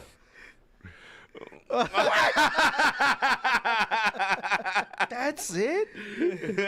Oh, because that's in the body of That's the in the anaconda. snake. Yeah, he ate the guy. Got I it. love the thing you did with the whole sand face. It's beautiful. Bastard. So kind of in the same vein, but like not a horror movie by any stretch of the imagination. I was rewatching Casper recently. The Christina Ricci movie, and I remember Still ghosty. Yeah, it's still Ghosts. But I remember as a kid in like the opening 20 minutes when the lady gets the house and she's like, well, we have to exorcise these ghosts to get the treasure. She calls like a bunch of people to like get rid of the ghosts. She calls the fucking Ghostbusters.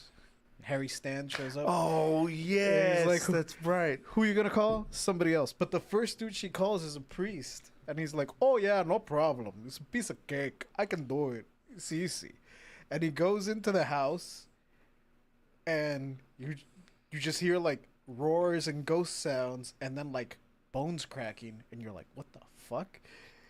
And then there's a beat and the door opens up again and he walks out, but he's like walking backwards. And you're like, why is he walking backwards? And the lady's just like, so did you get him? And he turns around and like they broke his neck and they turned his head all the way around, but he's still alive. And seeing that as a kid freaked me the fuck out. I don't remember that. I remember the who you're gonna call somebody else. I don't remember that. Yeah, the guy right before is like a priest, and he's also like an SNL player. He was, I don't know his name. I don't think the character like went further beyond this movie. Mm-hmm. But yeah, he's playing a priest, and he's like, oh yeah, no problem. Piece of cake, piece of crumb cake. I can do it. And then he goes in, neck snaps, and he walks out. And like, for the time, the effect was really good. But I was rewatching it. This and I was effect looks good today. What are you talking about? Wow. So as a still, it looks really good. But when he's walking, that shit looks fake as fuck. Oh, actually.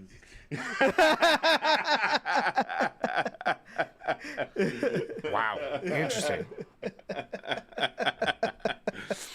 Yeah. So this will be the only scene. I saw this when I was 5.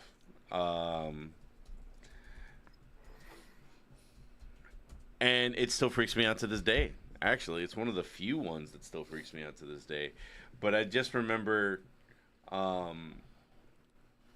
a little bit, I had a love-hate relationship with aliens. And when I saw this scene, I was just kind of like, fuck this. Oh, is this Fire in the Sky? What the fuck is this? Fire in the Sky. Yeah. What?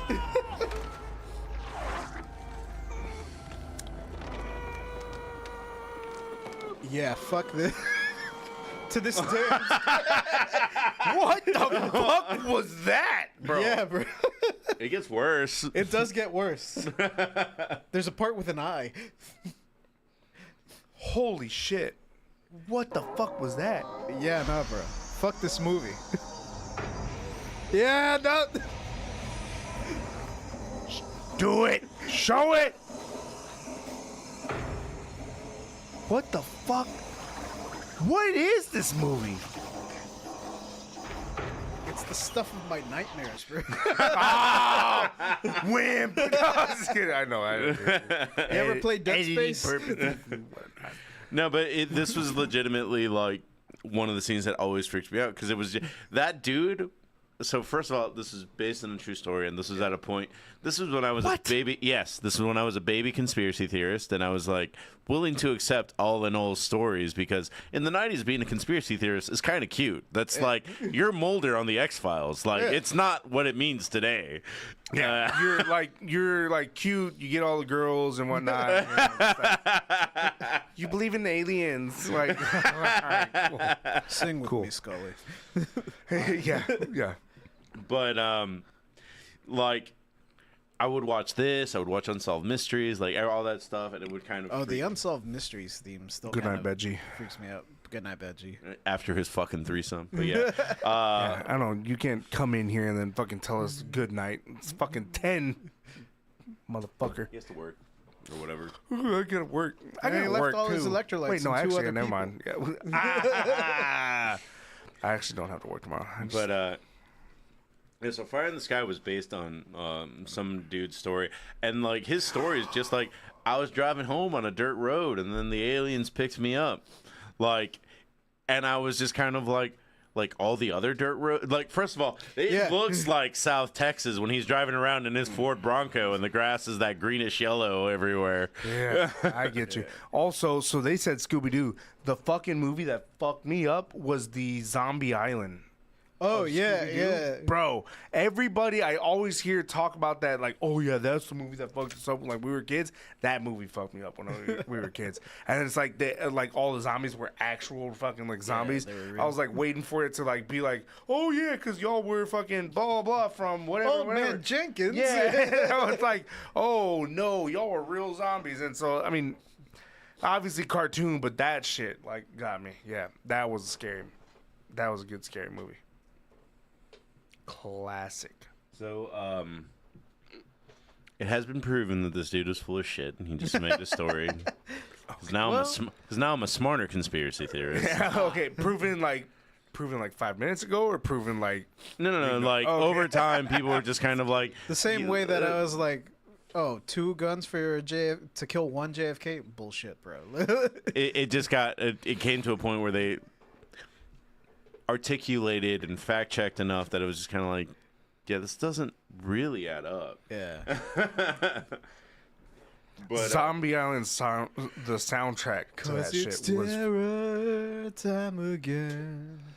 But yeah, bro, this movie, like 3 fucking like Western looking dudes in a Ford. I was like, yeah, bro, that's like bro. me every time I come home from camping. Me every time my dad picks me up from t-ball practice. You mean to tell me we could get abducted mid? They're like, bro, tell me that doesn't look like you're driving around Cedar Park or Bastrop or something. But there's a turn like that on the way home for us. Yeah, that's where the trolls live. But Trolls yeah. and Kukui. I'm still at a point right now where I probably wouldn't show Eva any horror movies, but I remember trying to, and this was just a similar unrelated tangent, but I was just asking my sister, I was like, should I let Eva watch Spy Family, which is a anime about with like family hijinks, but there is violence and people do explode, but it's cartoon explosions. Like they throw a grenade and it's like they're gone. Like we don't see like bits and pieces and shit. I'm not familiar with that show. I mean, I'm pretty sure somebody is dressing up like Anya in your kid's school today.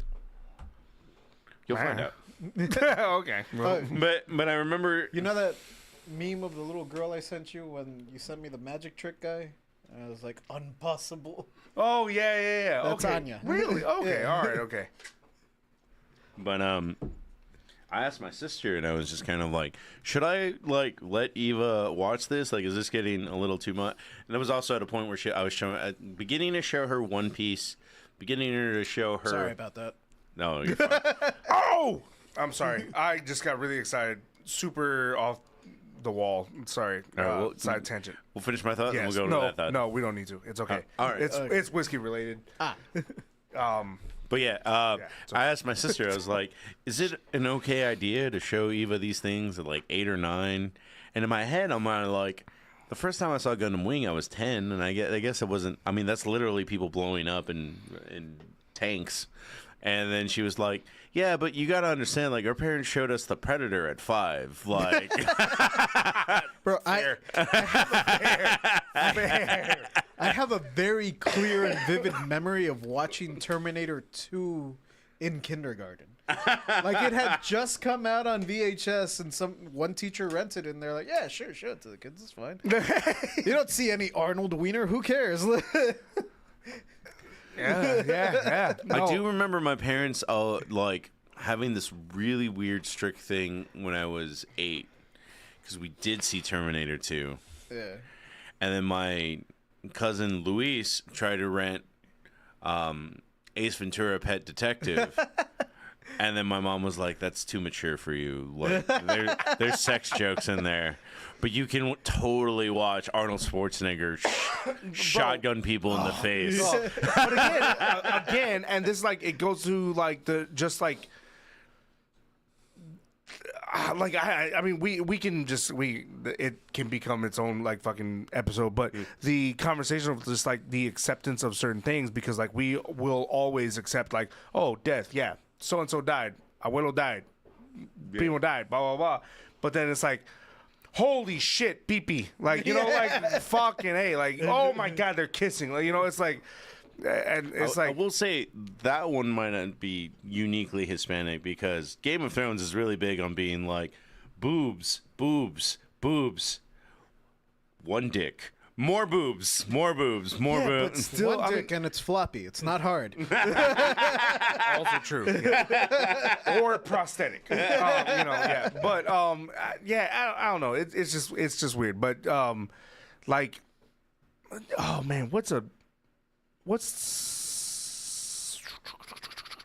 there was a horror movie that, I mean, it's just like completely, I mean, I guess there's a few, but I guess it would have been one of the Jason movies, where it was like sex scene and there was like breasts that showed, but my parents. That's a lot of Jason movies. Is it Yeah, good chunk? Okay, I've not also seen a lot of the Voorhees movies, but I was about to say, like, I've only seen Jason X, Jason Goes to Hell, and then one random one in between. Yeah, because the first, it actually, whichever one's the one where she gets pulled into the lake. once again, that's like 4 movies. Well, okay, all right. Anyways, At the end? At the end, That's one. is that the one? The first? Yeah, that's Okay. that's the end of the first one. Okay. Baby Jason comes up and takes her into the. Okay. Well, yeah. So Serenity, I'm going to be honest, like, as Mexican, they've always never cared about butts. They're just kind of like, Yeah, mira, mira los nalgas. yeah, nalgas. I las pompis. Fuck outta here. Yeah. It's your boy Shoe says it's the first one. Yeah. The first Okay. one's where Jason pops up and like. Just Well, drags- there's like breasts in that first one. Yeah, no. In all of them, Jason waits for them to finish fucking, and then he's like, "All right, I'm gonna kill you now." Yeah, he lets them finish so he can finish Yeah. and then finish them. But anyway, Michael Myers kills you during.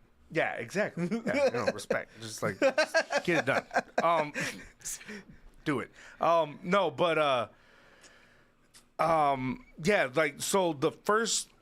I guess that was the first one. For whatever reason, we were watching it, and I honestly don't remember in what context or like what age even. But I remember just watching it with my parents, and like my parents, like, oh, like close, like mijo, like did the whole fucking thing. It's spooky. yeah, exactly. While like the breasts were out, and then it's like when he was just like fucking machete to the fucking side or whatever. They were just like, okay. Yeah, I was like, that's fine. what is going on here? And my parents covered my eyes when the chick got naked in Titanic. Yeah. Also that. Yeah. But and this was also one of the top 10 horrifying moments of me watching movies as a child is everyone, because I didn't give a fuck about Leonardo DiCaprio. I gave a fuck about his vaguely Italian friend that I was like, that's a Mexican dude. just because he was vaguely brown. That's all it took. And then he was just swimming in the water, and then when the fucking like smokestack falls on him, and I was like, he was just Leo's friend. What the fuck? He didn't even get a turn with the redhead. But Billy Zane did. That piece of shit lives. well, it is funny to go back to something that Emiliano brought up at the beginning, where it's just kind of like there is an aspect where a lot of even our peers see horror movies as a comedy thing, and it comes down to a point where, like, our friend Alex, him and his son is like 7 or 8, both dressed up as Michael Myers together, just walk through the streets of Giant and a little Michael Myers, and then He's my mini me. and the entire time that happened, I was just kind of like, that's cute, but it's also kind of weird. And then I look back to my own childhood, and I'm like, you probably can't watch Tiny Toons without knowing like 10 horror references, really. Yeah. Yeah. I remember I was called out as a kid for Tiny Toons because there's one where they do the Jason shh, shh, shh, shh. And since the character pops out and is dressed as Freddy, I was like, oh, it's a Freddy reference because I knew who Freddy was. Yeah. But like I said that like in class while we were watching it, like on cassette or whatever, and one of the kids was like, "That's Jason, you fool." Just start the sound is Jason. Well, Interesting. Yeah. Yeah. No. I also wonder where those like cross reference like universes started happening, because like if they're making probably Tiny Voorhees- Toons, actually. I was now gonna that say you yeah, say- because I guess if like they made the Voorhees reference, but then showed, A Freddy outfit. Freddy Krueger. Yeah. Well, there was also a lot of comics that were made before, like Batman fighting the Predator and shit Yeah, like that. Like, true. there's always been around. But to go back to Mexicans on the Menos podcast, I'm one of those. Ask away.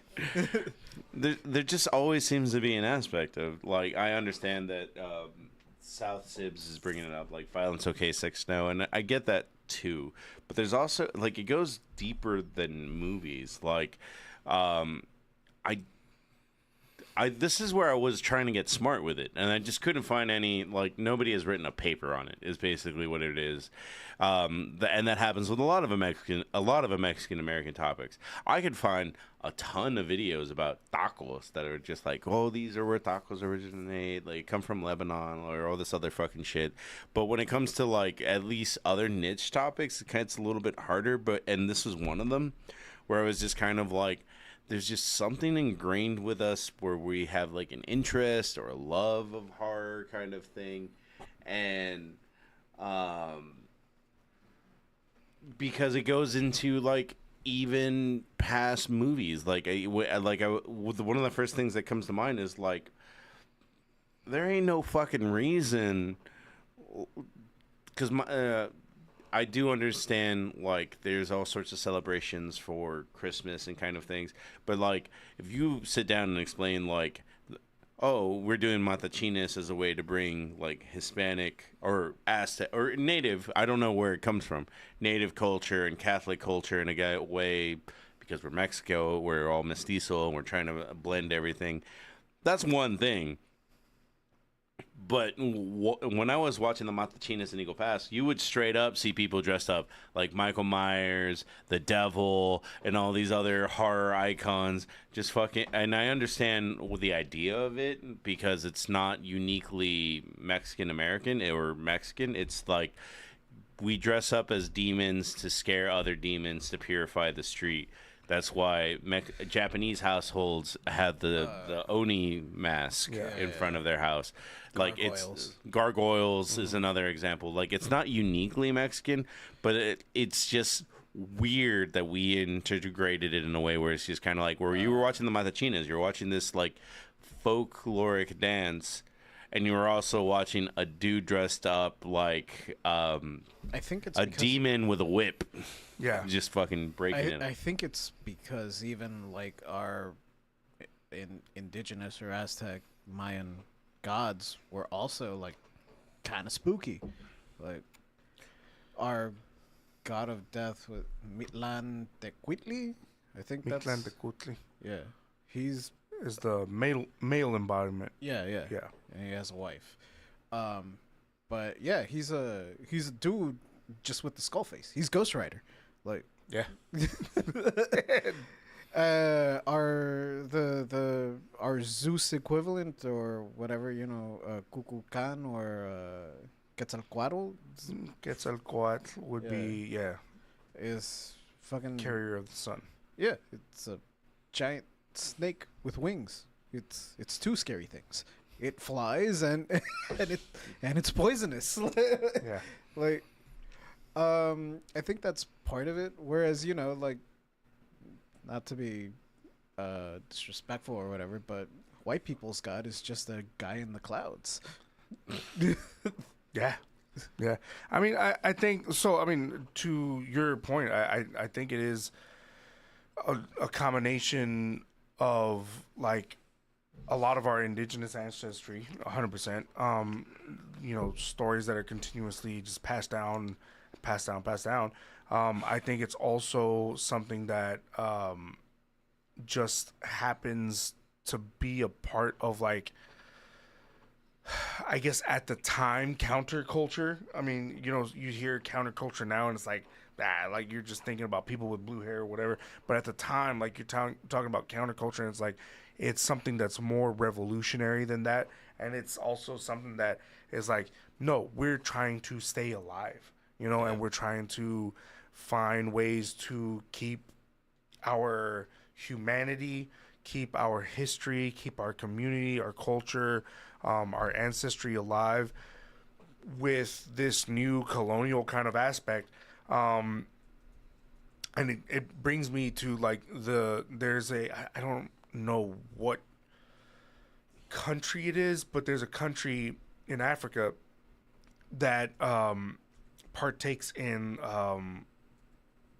essentially like a demonic like style of dance, but they do it not because like that's their practice. They do it like in full irony, because their philosophy was like, when the colonizers came over, the colonizers saw us Africans, black people, as demons, and they saw that us. I mean, I've seen that used today where I'm not the biggest expert, at least at all, because for someone that was raised Catholic, we don't touch the Old Testament for the most part. Like you get to learn about the flood and anything they make a movie about, but like all the other shit that is very important, honestly, if you care about that religion, we didn't really learn about it because we just learned about Jesus. But I've heard, and this actually comes more from Hollywood, but it is in the Bible, that it's just kind of like there's the chosen people, there's the people that choose Christ, and there's all the other mud people that are like descendants of demons, which is where all this comes from. Yeah. So, I mean, there's this like community who they do like this essentially like demonic parade, but they do it like full irony, because they still, if I'm not mistaken, they still practice to the most part like their own ancestral culture and history, but they do it and then they have this like time period where it's like, oh yeah, we're just gonna make fun of the colonizers who came in and said, well, being black is demonic, and so they're like, okay, well, what can we do to be blacker than black, to make fun of the people who saw us as demonic? And so they like paint themselves in even like darker like paint to become darker than dark, and then they just like parade themselves with like little horns and tongues and whatnot, and like it's a crazy festival that I saw, and it's like insane, and in this context of just like how much they go into it. It's almost like I guess like a colored neutral like Mardi Gras, because Mardi Gras is like very flamboyant colors, but they do like just like dark and like blacked out like paint and whatnot.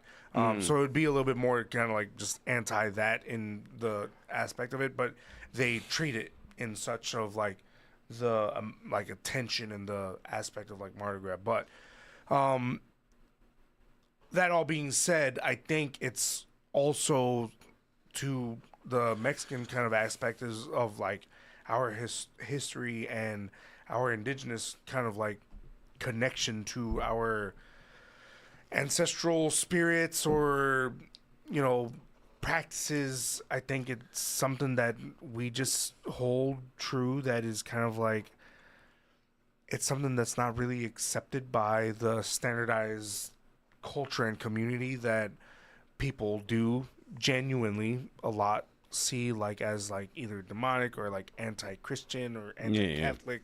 And so we just kind of still to an extent practice it and carry it. You know, the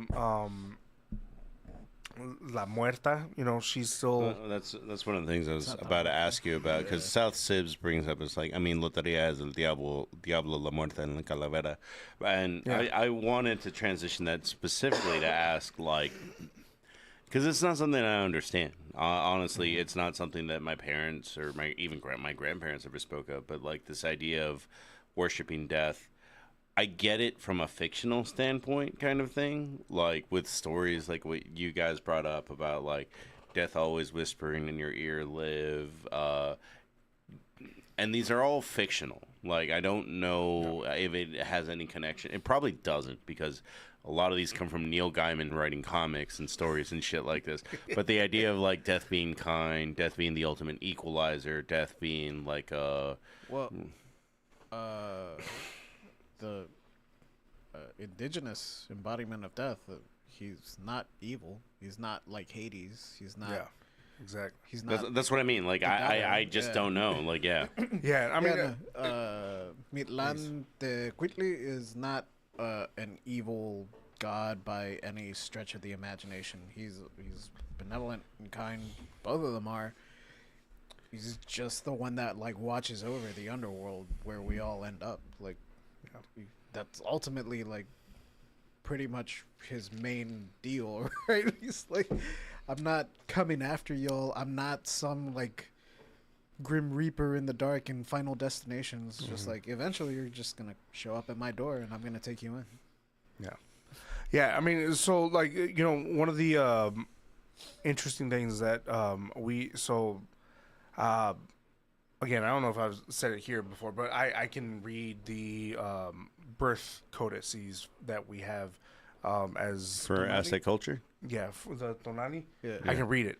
So I understand the days. I know how to calculate them. So, correct me if I'm wrong, because it seems like anytime someone speaks on Aztec culture, one person will say like, "Hey, this is pretty like fun," and it'll just be like a description of the god, and then like 200 native people show up, and it's just like, you don't know what the fuck you're talking about. You read this on Wikipedia. No, yeah. So There's a lot of that. so I've learned from elders. There is also, I will acknowledge that there's completely, rightfully so, different ways to understand and read it. Different communities, different cultures have their own way in doing it. I think ancestrally there was a right way to do it. At this point, I don't It's think that. I pretty mean, muddied. yeah, I Yeah. don't think there's an exact way to do it. The way that I learned is the way I learned. I think it still is, to an extent, technically wrong. And I think the proper way in which it should be read is more by the moon cycles, which is like very set in line, which is not the exact way that I learned. But that all being said, so in connection to like the muerta and like the connection to Mictlantecutli and Mictlantecuhtli and all the like the followers and the Tezcatlipoca, the creators and founders and guardians of like the afterlife and whatnot, and the guardians of what we would consider as like, if we all trace back to the same indigenous backgrounds, would be the North. First time chat.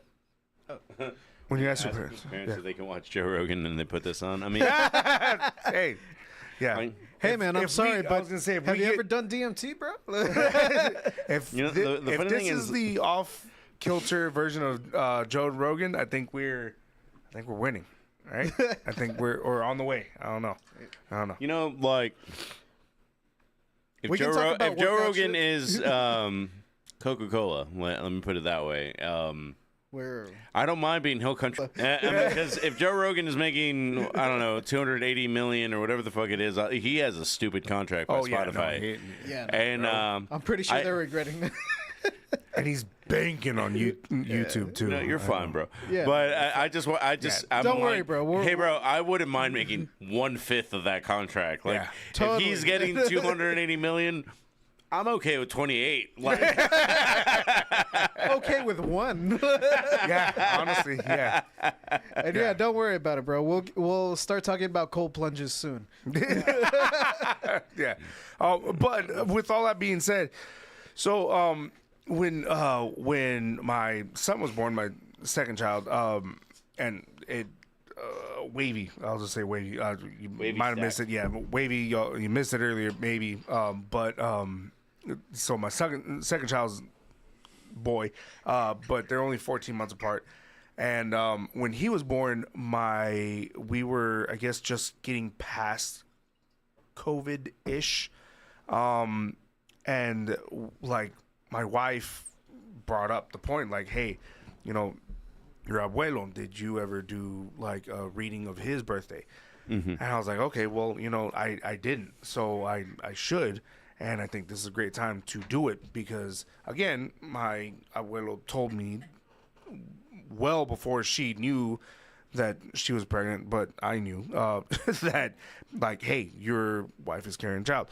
And so she said you should do your abuelo's reading. And so in context of, like, again, not as a Mexicano and, like, people being indigenous and in our community and, like, having a lot of deep roots in indigenous history, we didn't ever see death as an ill-willed thing ancestrally. That all being said, my abuelo's Tonalamat, which is his birth reading, essentially said, like, he was destined to be the first in his next lineage to pass away because he was going to be the carrier of the sun going into the life going north. And the Damn. north for us, if we're considering it's the ourselves northernmost plane. yeah, so if we're considering, and also geologically, or geographically, sorry, if we're considering ourselves as all being Mexica or from the Triple Alliance down in like Mexico City and whatnot, the north is where we consider our ancestors from coming down, like migrating and whatnot, in the grand scheme of things. So we talk about like you're physically going to go geographic north to where the ancestors came from, but also metaphysically you're going to go north, you know, to the heavens and the greater hemisphere. and he was in his tonalamat the carrier of the sun and the staff of the sun that was going to carry the family onto the path that would be north. So, it's an interesting thing. It's a beautiful thing that we just kind of figure out and we accept. But, my abuelo, unfortunately, passing away also very interestingly, beautifully, painfully after 9 months struggling from lung cancer. We saw like the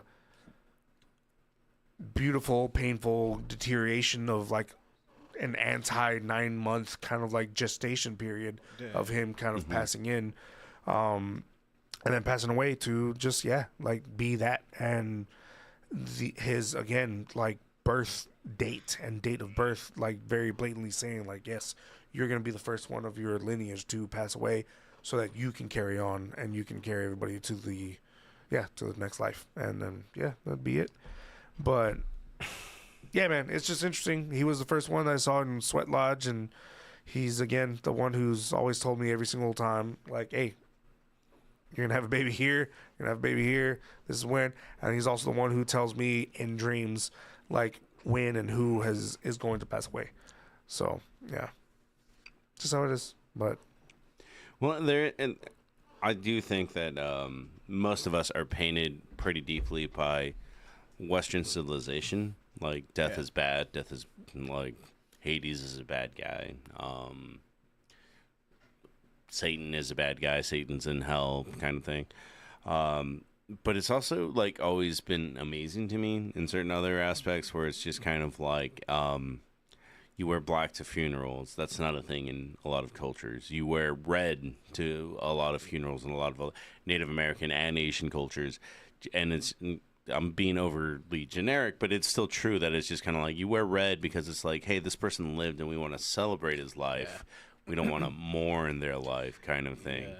I kind of inadvertently adopted that because, like, I would wear black because, like you said, we're kind of been westernized a whole lot. So, no, it wasn't a hard and fast rule that at my family funerals we wore black, but it was kind of expected. Yeah. Like, we also had uncles and cousins and stuff that were from the rancho, and they only had like, this is the nicest fucking like button-up shirt I got, and it just happens to be a Western style flannel. See, I've heard that too. White for funerals because white.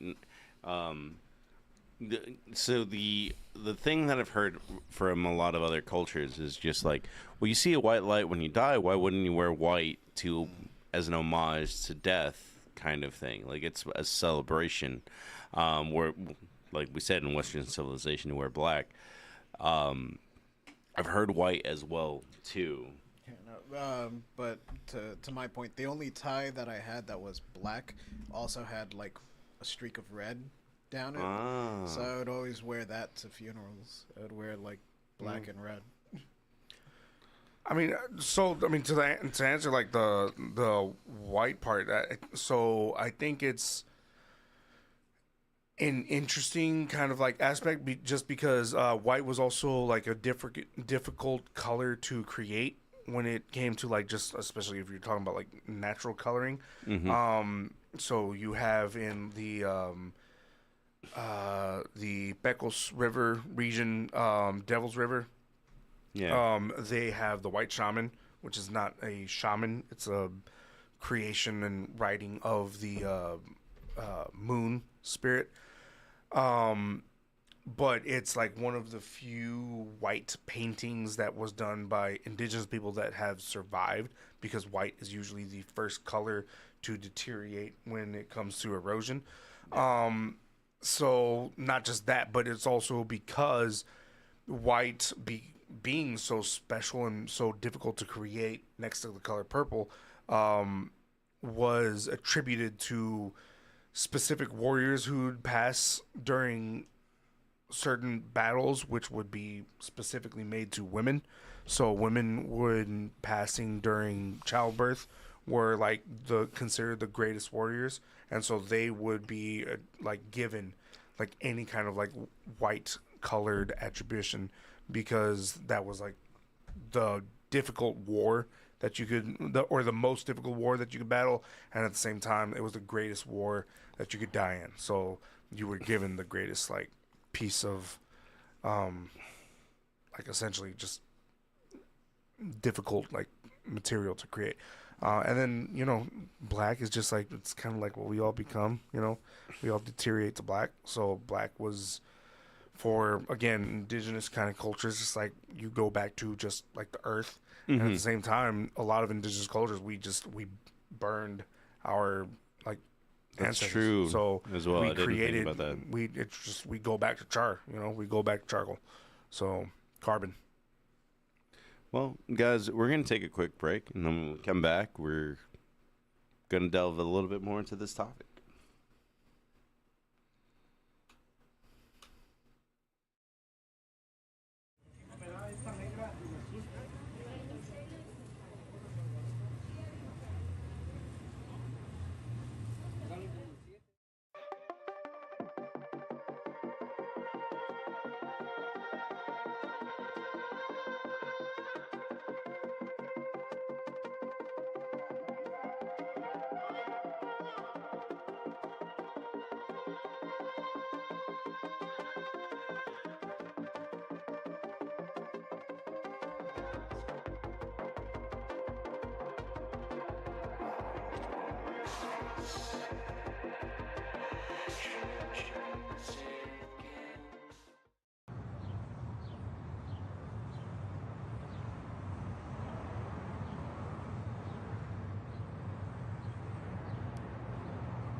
Hi,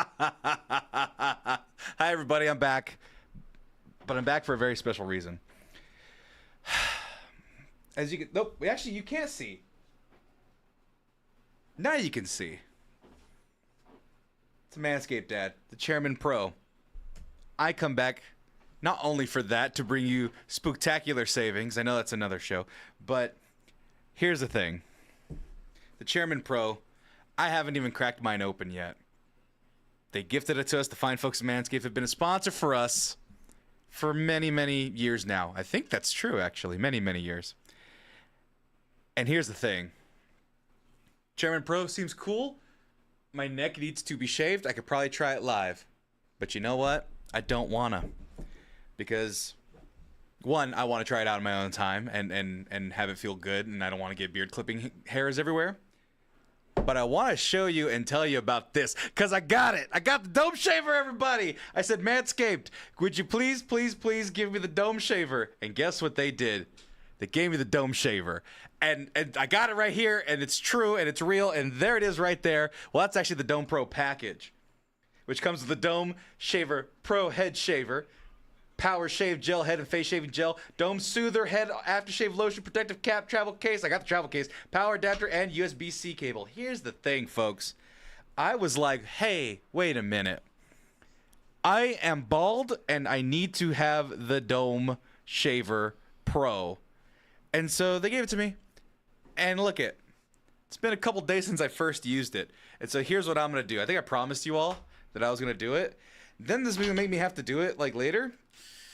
But I'm using this. Oh yeah, he's looking surprised. I'm using it right now because you could see it's like whatever. It has a little catcher of the hairs, but yeah, it doesn't hurt. It really doesn't. Like I could do it dry, I could do it wet, I could get real close with it, and yeah, it's gonna be uneven. But you could see it. You could see what it's doing. It's smooth. Hold on, gotta get that. Boom, boom, boom. Gotta get that. You see the difference? And turn off. Put the cap back on. It's got a lovely carrying case. The Dome Shaver Pro. 5 double track blade heads. Curved blade pad, skin safe technology, which is why I was able to do it right on my head without any water or any creams or lotions. And 9,500 RPM motors, which you were hearing, long-lasting rechargeable battery, USB-C. You be seeing the USB-C. And ergonomic handle, as you saw with my hand, that flex adjust technology, as I mentioned. Magnetic detachable blade pad, hair chamber, travel lock, USB-C wireless charge, as I said, protective cap, traveling case. And yeah, detachable blade pad. I mean, I think it's just actual, these parts there, but pops off right there. Travel ready. There you go. Travel lock button right there. It is actually pretty darn great. And the fact that I could just go to my shower and finish this, but like, it is smooth. Actually, Marcos, come here, help me. What up? I need you to rub my head. Tell me that that's actually pretty damn smooth. No, like right here, like rub that part. Isn't that like really close? Yeah. It's really close. Like it's not a joke. Do the Bugs Bunny. Don't Bugs Bunny slap my head. But no, it's actually a legitimately really close shaven. I don't know. You can see the sides.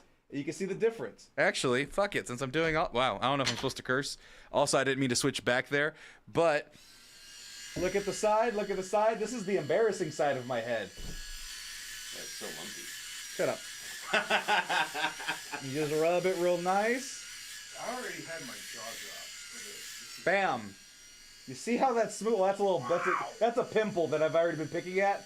But yeah, the trim is smooth, and that's dry. That's without the various creams and lotions available at Manscaped.com. And here's the thing, folks: you can get 20% off and free shipping on the Dome Shaver, and of course the Chairman Pro. But here's the thing: before I try it out, I want to let you know later this month for spooky times, we're gonna be giving one away. So be sure to watch and, I don't know, subscribe, donate, something. We're going to pick somebody, and we're going to give you one of these. But I'm going to try it first, let you know how I like it, but that'll be for the next episode because, honestly, this thing I am so excited about. I don't have to, do a whole process. I just jump in the shower, it's waterproof, and I can just right there. Manscaped. 20% off free shipping using coupon code MEX20.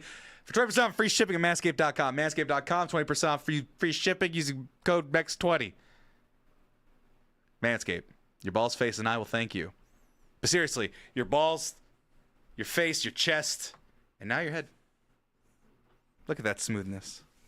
Well, thank you. And now I got to go finish. Good seeing you, folks. Hope you're doing well. I'm doing well.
aspect. So I don't know. It's not exactly the same thing. Swipe I am taco night. legitimately probably an absurdist is the best way I can put it. A what? An absurdist is the best way I can put it. Oh yeah, I totally am. I was Raised actually on Looney Tunes and Animaniacs. Are you kidding me? I was actually listening to the it was an excerpt from one of the Conan books, and I was just kind of like, that's a good way to live life. But the excerpt from the book was just like, let the scientists and the philosophers worry about whether life is an illusion, but if life is an illusion, then so am I, and I'm living a good fucking life, slaying my opponents and making the best love possible. And I was like, Yeah. yeah. Mostly fair. That's a What is best in life? As a philosopher, that is a mostly fair and solid argument. Kill your enemies, see them driven before you, and hear the lamentation of the women. I've never read any of the fucking books. Aren't they comic books, actually, on that note? For which one? What? Conan? Oh yeah, Conan the Barbarian? Yeah. They're comic books. Not the talk show host. No. No. Has he? Only I may dance. But to end this topic, and I think this will take a while because I have 2 stories at least. I just wanted to know, because we are all at least 3 or 4 levels deep into our culture of just kind of like, because there's an element of why are Mexicans into spooky shit, to the point that I didn't even get to share this, and I didn't know how I was going to fit it in, because there was no way it was going to be its own tangent. But kids having horror movie theme. Oh, yeah. Mexican kids just being like, El I saw- Ayuwoki. Yeah. Not there yet. Not there yet. See, my brother was the other way. He loved, like, he made all his piñatas something that he loved. So then when we had to bash him, like, he was like, no. Yeah. So we ended up, Bro. so my parents would have to buy 2 piñatas. I Like, know. this is just a plain ass star, like the basic classic star. And here's your Tweety piñata that you can hug at night. Bro, I know. No, I felt bad for my boy, because he's like loved every piñata that he's bout of, like, Yeah. or that we've gotten him, but he I guess it's just kind of like, in the end, so seeing his like older sister, like, I think he's just kind of like come to the conclusion, like, okay, this is kind of like what we gotta do. But his first, like, was it his first birthday or his second birthday? But one of his main birthdays, because he had his like, so he was born during COVID-ish. Anyways, his first main like birthday that we tried to celebrate was Bluey. Oh, yeah. Loves Bluey. Like, Bluey is like near and dear to his heart. I love So- Bandit. Bandit's a child. Oh, well, yeah. Oh, bro, yeah. Love Bandit. The man, like, that's my... so spirit animal's not a thing for, like, indigenous peoples. That's my spirit animal. I didn't know that spirit animal is not a thing for indigenous cultures. Yeah, what? Oh, yeah, you didn't know that? Yeah. No, because I am dumb, and it literally is just like, I am running wolf, and I'm like, okay, like... Yeah, no, that's not a thing. Anyways, different podcast. That one clip of Come him back just, next like, week. We can talk sitting in about it. Costco. Yeah, exactly. No, but And the guy coming up to him like, can I help you? And he's just like, I wish you could. yeah, that's right. That's like that's one of the new episodes. Yeah, for real. No, man. No, but yeah. So he had Bluey for one, and he was like devastated when we finally like had to break it. And it was one of the times where I don't remember what happened, but we unfortunately had to wait. Like, so he's born on like my son's like Mexican because he's born on Mexican Independence Day. So we had, but we unfortunately had to like celebrate his birthday like. Came out screaming. Oh yeah, like 2 or 3 months later though.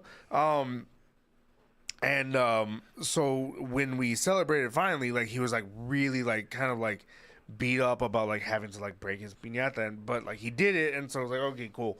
And then this last time around, man, I don't remember what his piñata was. So this last time around, it was El Chapulín. Oh, Yeah, and so but because we had like the little book that was like made, and like they have like these little like where's El Chapulín, and like whatnot, and so it's like an educational book. So he recognized the piñata fiesta from like the book, and so he was like, oh no, El Chapulín, quiero esto por mi piñata, and so just putting that all together, he just like was like, no, this is the piñata that I want. So all that being said, we've not had yet like the scary kind of like cartoony or scary movie. I don't think we'll ever whatnot. have one, honestly. Like it's not the norm. I Yeah. think that's what I'm gonna lean my kid into. Like, you're scared of Jason? All right, we're gonna get you a Jason piñata, whether you like it or not. Like, that's your piñata, because you know why? At the end of your birthday, you're gonna beat the fuck out of Jason. That's fair. Me vas a romper su puta madre, hijo. No, I mean actually that's a great idea. Yeah, like get them be able to like combat their fears. Yeah. Pass me the salt. See, that's what I'm saying, man. I was pretty close to buying the beer salt, the beer the salt, the lime beer salt that they sell over there. For High Life, yeah. And for Modelo, too. Like, oh, shit. Yeah, just what I do is like when I'm at home, I'll just like and then just like fucking like just like kind of grip it around the neck of the bottle, and then just like. I mean, normally, yeah, but it's just kind of one of those things where I'm like, this beer is warm. I've been drinking it for an hour. Like, Well, Bro, that I sounds have like a you chamoy and like problem. salt. we can fix this for 100%. I But have chamoy and like flaky salt, the thick one. Oh, Yeah, man. yeah. That's the one. You free next weekend? Unrelated to the podcast, but I'm just kind of like, you need to hang out with Paco at some point. He Bro, kind of bro. has. I mean, yeah, like so. This motherfucker over here. So, dog. So, I mean, I'm just. All right. So this is getting into like off tangent from like our, topic of the day, but also into other things that are very important to our culture. Like, and so. Hey, bro, all the black people are gone. Like we can do another. Okay, We can do another Menos next week. Like, that's just what it comes down to logistically. Hey man, no, I just gotta be told when I'm coming on. No, but so first off, shout out to Still Austin. They had a phenomenal carne asada that I've been working with Arnie all day. Arnulfo Segovia, who's a phenomenal gentleman. He's a badass. Puro 956 over here. And he just like fucking showed up 8 a.m., 6 a.m. or 6, 8, whatever, 7, I don't know, a.m. And we just set up this whole fucking grill. But all that being said, we, lost train of thought. Baco. Oh, so all this, being said, I'm at work quite sometime. Parker shows up and was like, "Hey, bro, that's not how you make barbecue." Often on days that I shouldn't be, and sometime like maybe 2-3 months ago, here goes fucking JJ, and I'm just like, I'm running around doing some like fucking runs and making sure some other folks are being taken care of, that I'm like hosting and whatnot for a whiskey tasting, and I'm like, wait a second, I fucking know this motherfucker. And I'm just like, I'm coming from one way, and I'm like, get the fuck out of here. I'm like, all right, I'm going to go get this over here, and I got to go back and like say hi to this motherfucker. And I go up, and I'm like, yeah, of course, it's fucking JJ and Baco. Like, just post it up. I'm like, bro, you cannot do this shit. If you want to fucking show up, like, you have to let me know. Bro, I'm taking care of tabs. I'm taking care of tours. Like, I'm taking care of you, everything. I didn't know that was a thing, because I keep showing up at Still, and I'm just kind of like, "Hey, bro, you here?" Oh yeah, that's the fucking problem. It's like you keep showing up, and it's like I get a Hey, bro, message. I understand that you work like 2 in the morning to 2 in the afternoon, but I work till 5. But believe me, I fully am aware that my drinking schedule completely combats the natural human being. Like, so this is the reality. You know, like, so we, for instance, we got the whole thing. So we got the barbecue set up for today. And so everybody's all posted up and doing the thing. And they've got a little lull. I've got a little lull, like at about like 10 a.m. Well, I've already been there for fucking 5 hours, you know, and I've been awake for like 6 or 7, you know, and so I just like walk up to Philip, who's helping running the whole truck, and I'm like, oh yeah, Philip, like, you need more coffee, bro? And he's like, no, bro, like, yeah, it's like it's about to be 10:30, like, yeah, like I already drink what I needed, thank you. I was like, okay, you ready for some whiskey? He was like, chingón, bro. It's like it's a little early. I was like, early? I was like, bro. And then I was like, shit. I was like, yeah, no, man. Okay, all right. I understand, like, blah, blah, whatever. And he's like, oh, pues, bro, if you've been up for a while, then I'll do some whiskey. I'm like, okay, well, then let's fucking roll around. So, but, you know, but that's like the reality. So, like, I relate to that. You know, when we wake up and we're up at like that time and we're working and being active, like, yeah, your lunchtime's at 9.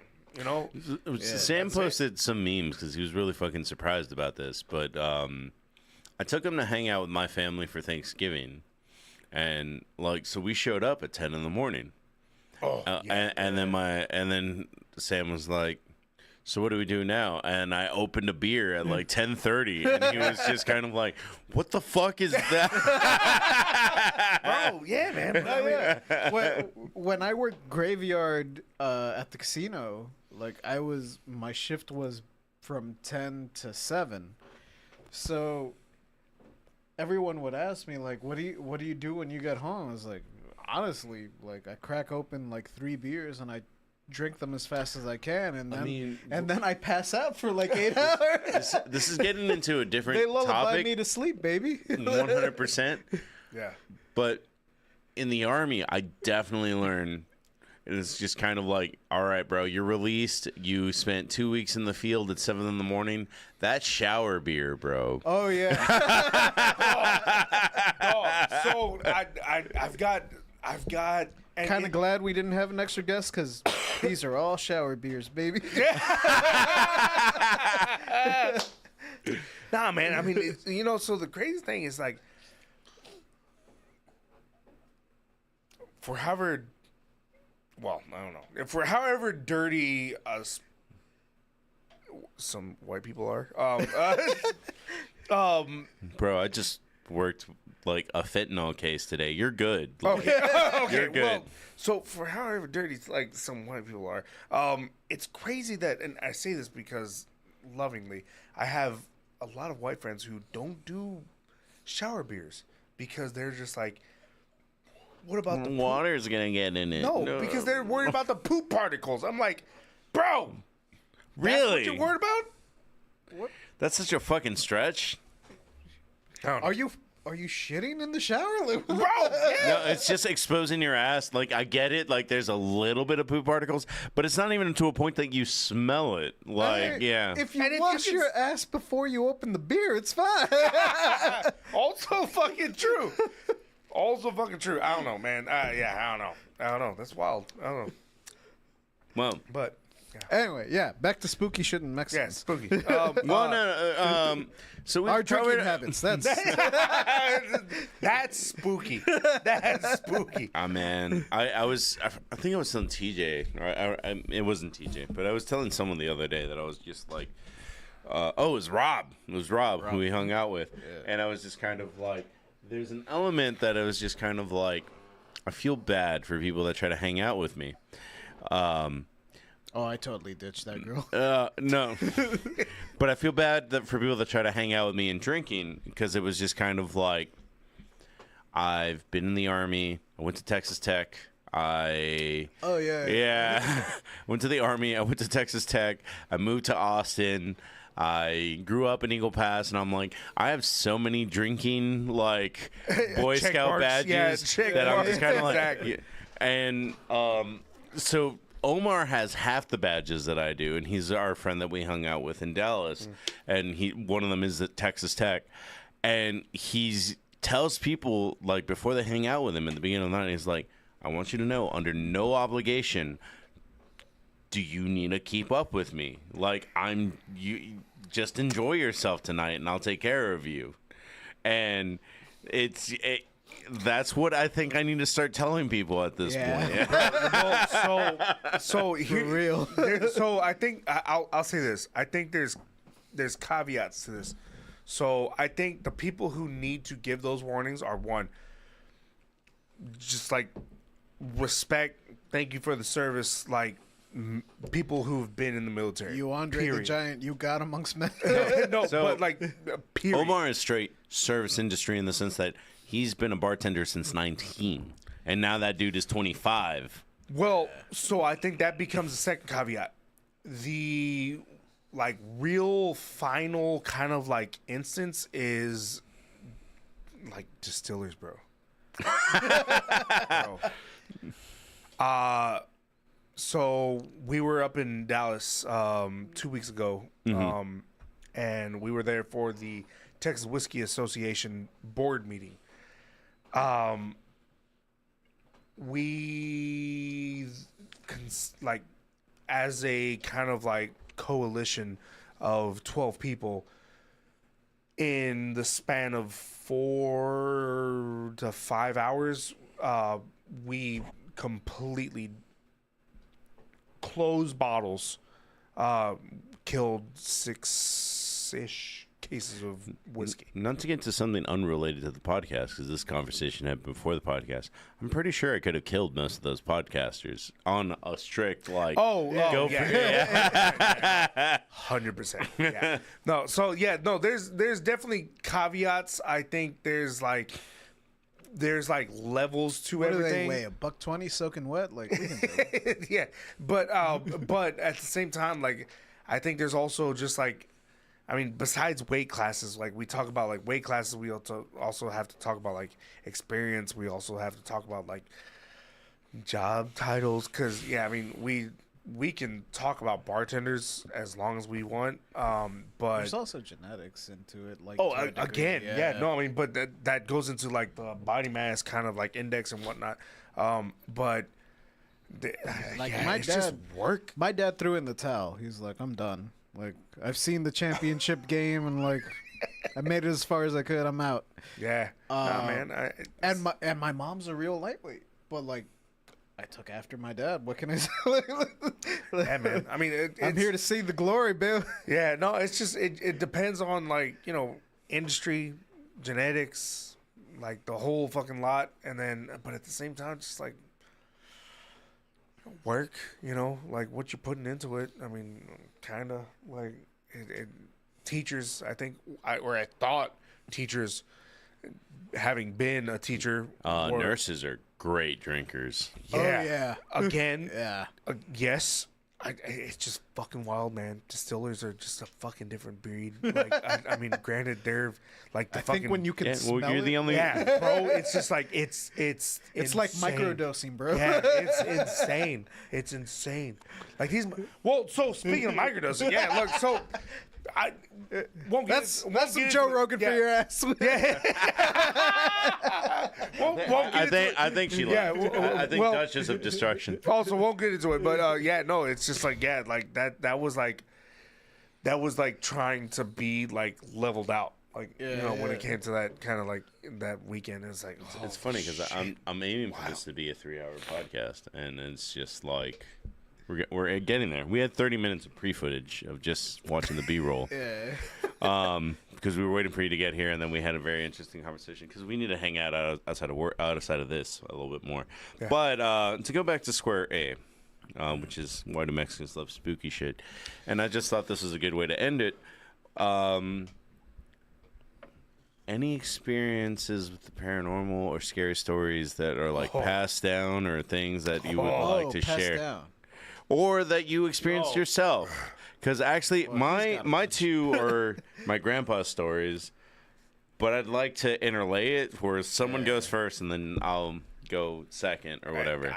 I mean, I can go anywhere. Right? Go first. Okay. Because I feel like you'll have the best one because you have literally like read Ghost the Grandpa tamale as and your spirit guide. No. So So first and foremost, I'll say this. So when I was born, evidently, my grandfather. Is this you reading your like? No, this is just like stories having passed. But so when I was born, evidently, my grandfather, my mother's. So I differentiate between abuelo and grandfather. My abuelo who is my father's father. My grandfather is my mother's father. My grandfather said and felt just like this energy that when I was born, he said he's going to be like either a pastor or a preacher or somebody who is important to spirituality when he grows. So I'm. This is too dumb, but does normally work. That I break down things a lot, D&D classes, and I'm like, oh, you're the I love shaman. Love that. No, genuinely do. Love that. I fucking love that. Like I had a really good friend, and I was just like, you like taking care of people. You're the first one to be like, what do you need? And I'm like, you're the white mage. And I've always broken down people to that. Like, Yeah, D&D's, man. It's wild. I Wait, what the hell am I? dwarf. Which I also see myself as. So you might it's not a like knock to you. this, but I 100% think you're a bard. Yeah, no, that makes sense. You're a support character that's very creative, very funny, and loves to help people out. And your biggest strength is just being able to. And it's not a bit. I'm not trying to be negative. It's just kind of like you're a good number 2, but I also see myself as a number 2. I'm not a leader of any fucking sort. Like, it's just kind of one of those things where some people are support and some people are something else. To go back to D&D, randomly, this has nothing to do with the spirituality. I think I'm a pretty good tank. I'm pretty good at life. At like, you're gonna take a lot of damage that other people cannot take. Yeah. Because my literal job right now is just kind of like, hey, go see these babies that Yeah. are just 100%. they're drug Heard it. addicted. They're Heard trying, it. yeah, And about it. Yeah. No, definitely aware. and I do think that everyone has different strengths. I think that Sam, who is not on this show but was earlier, has a very high charisma stat, and he's actually a pretty natural born leader because of that. I don't think he's. That's a different topic. So long as I can multi-class to monk, I'm fine.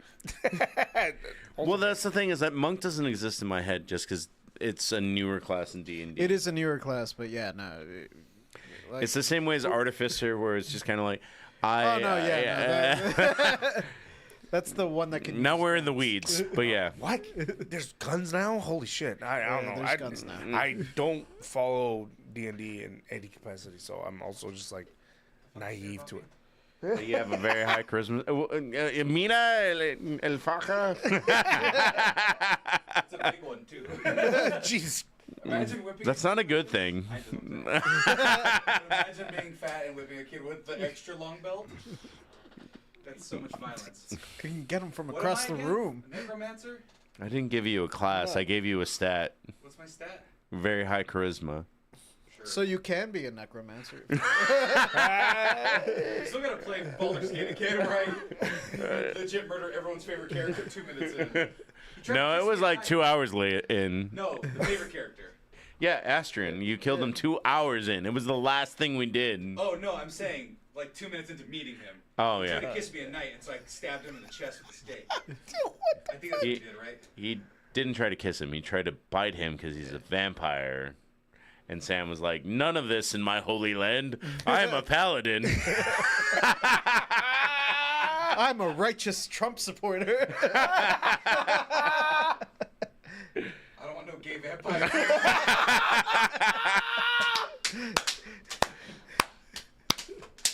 I I thought about asking political questions because Trump did a thing on Univision the other day, and I was just God. those were great questions, but Yeah, I didn't. those were layups, and he fumbled a bunch of them, bro. But I decided not to do it because your friend didn't show up, and I'm like, we have more interesting things to talk about. So, ghosts, go. Oh God. Ghost Grandpa. Where was I? Oh no, yeah. So my grandfather, so he saw me as this like person who when I was born, as like he's gonna be able to, he's gonna essentially have like the gift. He's gonna be able to see things, hear things, and so that is essentially 100%. Like I have been. I hear, I see, I feel, I interact, and often like push, touch, poke, prod, just fucking, just annoyed, kind of. I guess like is the best way to say it. If you don't mind asking, as someone that doesn't have the gift, like I have no, I literally had several people that were witch-ish throughout my entire life be like, oh, you have a bubble yeah, throughout your entire life, which also makes sense as a paladin kind of thing, but it's just kind of like nothing can hurt you, but nothing can help you. Yeah. And that's what these witches said. And there was 3 different witches that are like different like kind of things, but they were like, your ancestors cast this to protect you a long time ago. Like it doesn't even have anything to do with like anything immediately. Like your mom doesn't know how to do anything like that. So what I was just doing, I was like off camera just because Michael was talking. I was kind of just like doing just like little pokes, like just kind of like annoying stuff. That's how it feels. That's how it feels. So it's just kind of like every so often, like I will be working, and it kind of, because I work in a high temperature, honestly explosive, and high like energy and kind of like. Oh yeah, grain likes to explode Oh yeah, for no reason. yeah. So it like it's kind of annoying. It's also kind of like fuck, like what's fucking hit me. But like it is that like kind of just like touch, poke, prod, like just hair flake, like whatever. Those things. That's the normal for me. So I have no, like I said, I have no gifts. Like somebody said that I was born in a bubble, but I have been around people, witchy people, that say that they do. To an extent, right? Yeah, no, to an extent. Yeah, I mean, yeah. I have been around people that do have things like that. Like exactly how you're talking about, poke, pinch, and nod. I had one friend that saw ghosts everywhere. Like, I went with her to Waffle House, and she was like, oh, did you see that dog? And I was like, what the fuck? We're in a Waffle House. And she's like, oh, yeah, and look, the ghost of her dog follows her everywhere that she goes. And I was just kind of like, sure. Okay. Because I can't see shit. Like, it literally is like, I feel like there's a veil over me. And I literally had one of my exes that was a witch be like, I can remove that. And I'm like, I don't think you should. If somebody. Well, so to answer 2 different like points at the same time. So for one, like I mean, there's just, especially if you're like Latino and you have like indigenous history in your ancestry, it's like it's just gonna be there, and it's something that you just have to kind of like operate with, understand, create some kind of like camaraderie and like understanding of how to live. And if you choose, you can choose. That's the beautiful thing about it, is like if you understand that you can choose, you can choose to just like be like, hey, I don't want most of this. There's gonna be some things that you're just gonna be like, our ancestors are gonna try to contact and connect with us in different ways. And sometimes there's going to be things that you can't stop and you can't turn off. But simultaneously, the beneficial thing is that for the most part, most people who can and who do have those contacts should be able to say, if you're aware of it, like, hey, like, no, like, stop, stay away, I don't want this. it also comes with the caveat of like you understanding your own like protection, whether it's like certain herbs, certain like rocks, certain crystals, certain like whatnot, and that gets into a whole different like kind of philosophy and I metaphysics. don't want to get too deep, but you do believe in like rocks and crystals, then? To a certain extent. Okay. I do think that we are in the kind of like balancing of like the eagle and falcon, where we are going to see a balancing of science and spirituality, but the reality is like we do have science right now, and we should take what we can as benefit from science. But that's also something that our ancestors knew and understood. But there is going to be like, there's science, science is science, and we knew that because we were practicing it to a different extent. We figured out using shadows and math that the Earth is round. Yes, no, 100%. So we just figured it out a little differently over here than other people did anywhere else, and we figured it out honestly a little bit earlier than other people did anywhere else. But there's a balance to it. I mean, I don't want to get too in the weeds, but it's just I'm a person that I'm not open to everything. Like I said, I'm Mulder. yeah. I my conspiracy theory brain. There's a part of my brain that'll always be Mulder. It's like I want to believe, I just don't know until I experience it. Kind of thing. Believe me, bro. Like I mean, I understand. I mean, I say this as like somebody who's like, I'm what I love to call, and I've said it, I'm sure, on this podcast before, I'm a recovering Catholic. And but at the same time, I'm like, in understanding that and saying that, like, I also don't exactly totally understand like what to believe in.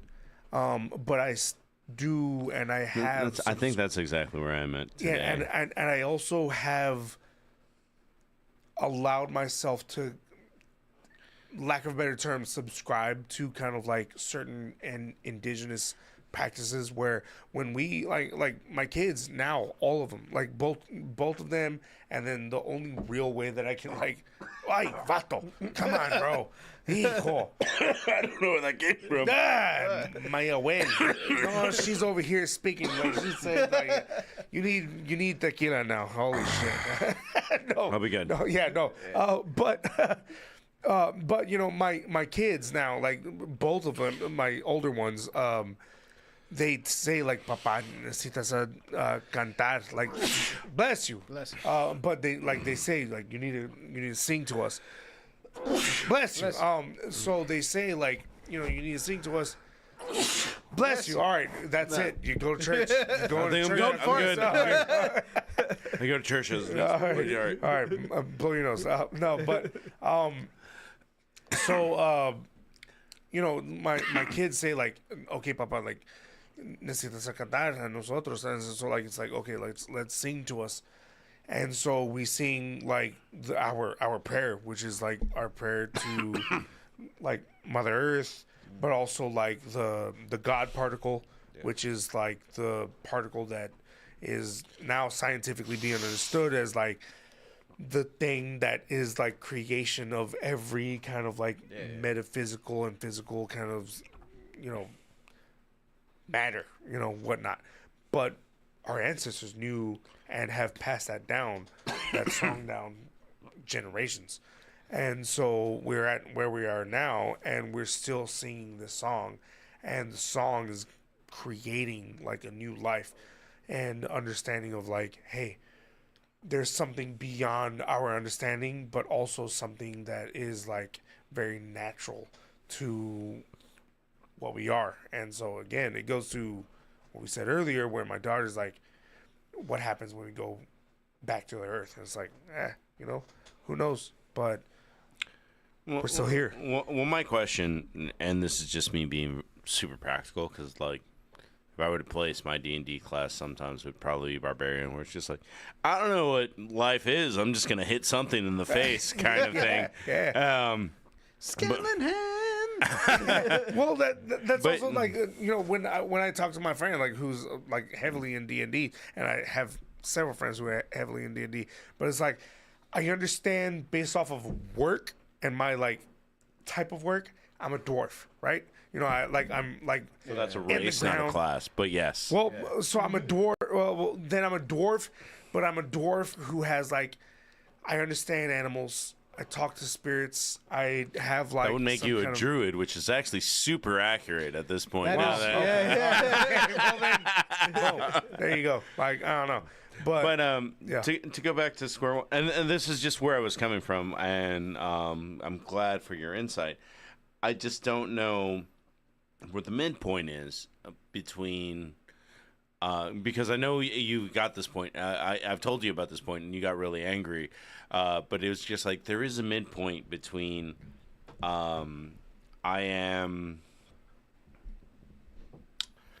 am a person trying to understand, and I'm a colonizer using all this shit and using things that I don't understand, including stones, crystals, and all this other stuff. And then you're just kind of like, yeah, those are just white bitches going to hell kind of thing. Well, okay. No, That was the exact language you used. Yeah, no. So that is no, but I think it's because this is also what I was gonna what I had that I wanted to say. So the reality is when we talk about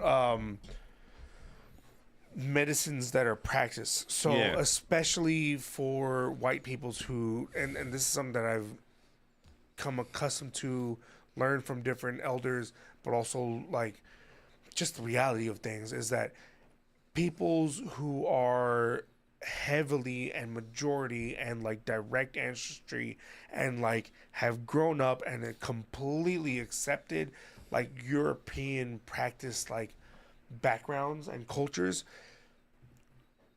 you have every right to understand spirituality, but you should learn it through your ancestral spirituality. And it is because what we've been taught is that however we might as people, as indigenous people, might not be discriminatory or racist, the fact of the matter is the medicine is. Oh. So it doesn't matter whether Aaron Rodgers is going to fucking Peru to like Ayahuasca practice 10, like ayahuasca. Yeah.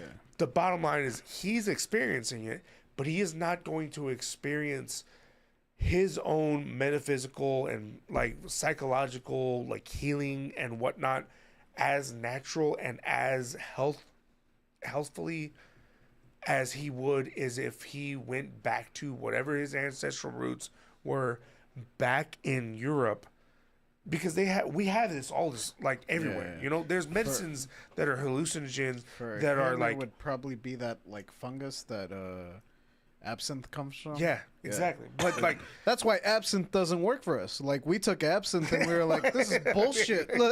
no, but I mean, but that's the reality of it is that I guarantee, would have if he went to whatever his indigenous and ancestral history is back from, not in a racist kind of commentary, but in the reality is wherever his ancestors came It's from, not where his roots and are. where his roots are.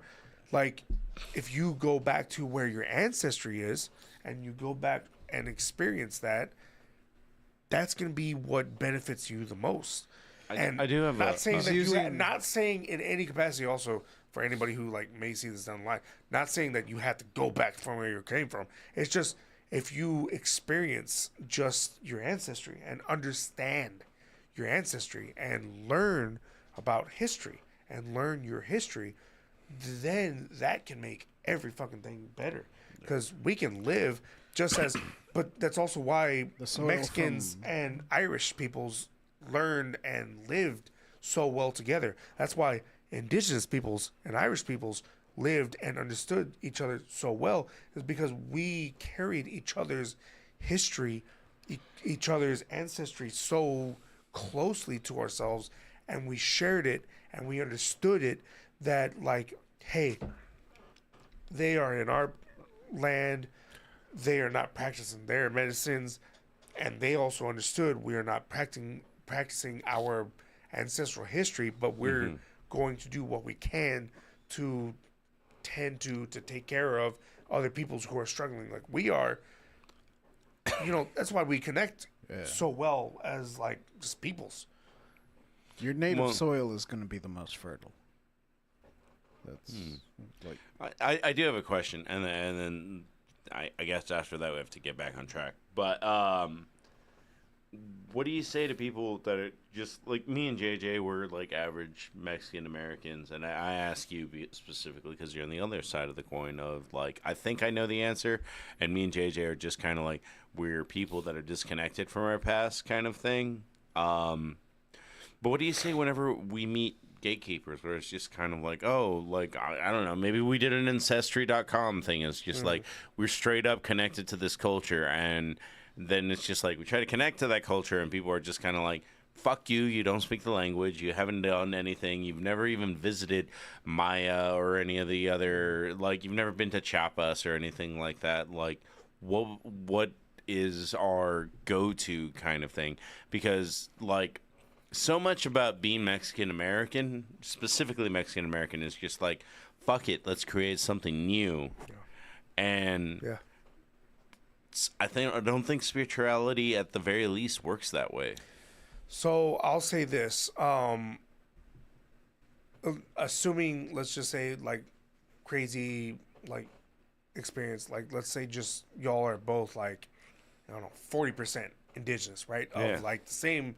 Man, we're tribal both group. mestizos, so same 50-50 Yeah, is not 100%. Yeah, crazy. No, yeah, exactly. No, exactly. But let's just say, like, crazy, like, you're 40, like, 60, whatever. 40 being, like, indigenous, and you want to, like, really connect with indigeneity. The reality is anybody who is, especially over here in the U.S., who says, like, you're not this because you didn't practice this or you didn't grow up this way, fuck them. Because they are not peoples who are trying to educate. They are gatekeepers in the sense of, like, we, for whatever reason, were privileged in the aspect of we had a way to gain and learn the knowledge, and now we see everybody else as you are lesser than and you have to earn the knowledge. And it's Yeah. like, no. If you are in any capacity a person who has, like, more than 30% like DNA and, like, some real, like, hardy, like ancestry and just also, like, community where, like, I'm either labeled as Mexicano or, like, darker or whatnot, like, you have every single right to just learn. every and- application I filled out, I'm like, you can pick two races. Okay, Hispanic, Latino, Native. Yeah. Those are my two. Bro. Exactly. So, but that's the reality, is that you have every right at this point to, like, learn, especially if you're trying to do something that is in the betterment of your understanding of what life is, and also especially if you're trying to do something that is in the betterment of your children, And at this point, that's what I'm doing, especially for my kids. All my kids, all three of them, have Nahuatl names. That one was given from the elders, my eldest, and then the other two I read theirs, and I read them, and my wife dreamt, and that's how I knew, like, it was like boom for That's the the one? latest Yeah. one, and then the second born, we both, like, saw, read, learned, and concluded on our own, like, together, like, yes, oh, boom, that's it. So they all are meaningful, but they're all Nahuatl, indigenous names that, rightfully so, like, belong to them. Well, I feel bad detracting at this point because this is a different conversation at this point. But I would like to tell, because Emiliano is leaving very quick to take a piss, a story of that my family told me, because we got to talk about spooky shit. It's October. Yeah. So this story is just kind of like, I don't know how to feel or digest things for the most part, because real life doesn't work this way for the most part. But I also, like I said, my family put me in a spiritual bubble where every paranormal person is just kind of like, oh yeah, your family's looking out for you, and you'll never experience the paranormal.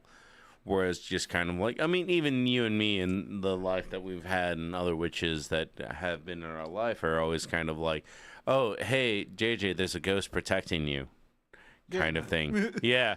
And I'm just kind of like, sweet. And then you're just kind of like, oh yeah, like whatever, I don't know, but it's just kind of like, The ghost following me, I kind of knew. really, Yeah. I didn't know that actually. So the first time I really felt it was when I was, I want to say 5 or 6. But it was the first time I learned to ride a 2-wheel bike. And so when you when you upgrade from, like, you know, training wheels or a 3-wheeler to a 2-wheel bike, it's like, oh, nothing can stop me, right? Like, I'm invincible. Nothing bad will ever happen to me. Yeah. So as a kid, I'm just like trying different stunts. Like, all right, there's a curb. I'm gonna jump on that. There's this like plank of wood hanging over the sidewalk. I'm gonna ride that as fast as I can. Blah blah blah. So I'm doing like all the stereotypical little kid shit. And then at the time, me and my folks and my little brother were living in a trailer, and we didn't have. Yes, we're still on. Yeah. God damn. It's an Emiliano episode. Oh, so he doesn't work tomorrow, so fuck it. Neither do I. So. I do. I will suffer for y'all. All 21 of y'all. Bada bing, bada boom, baby. Hey, that's more people than we can fit in our apartment, so that's good. That's great. No, yeah, but when, you know, I'm riding this rush of like, I just learned how to ride a 2-wheel bike. I'm unstoppable.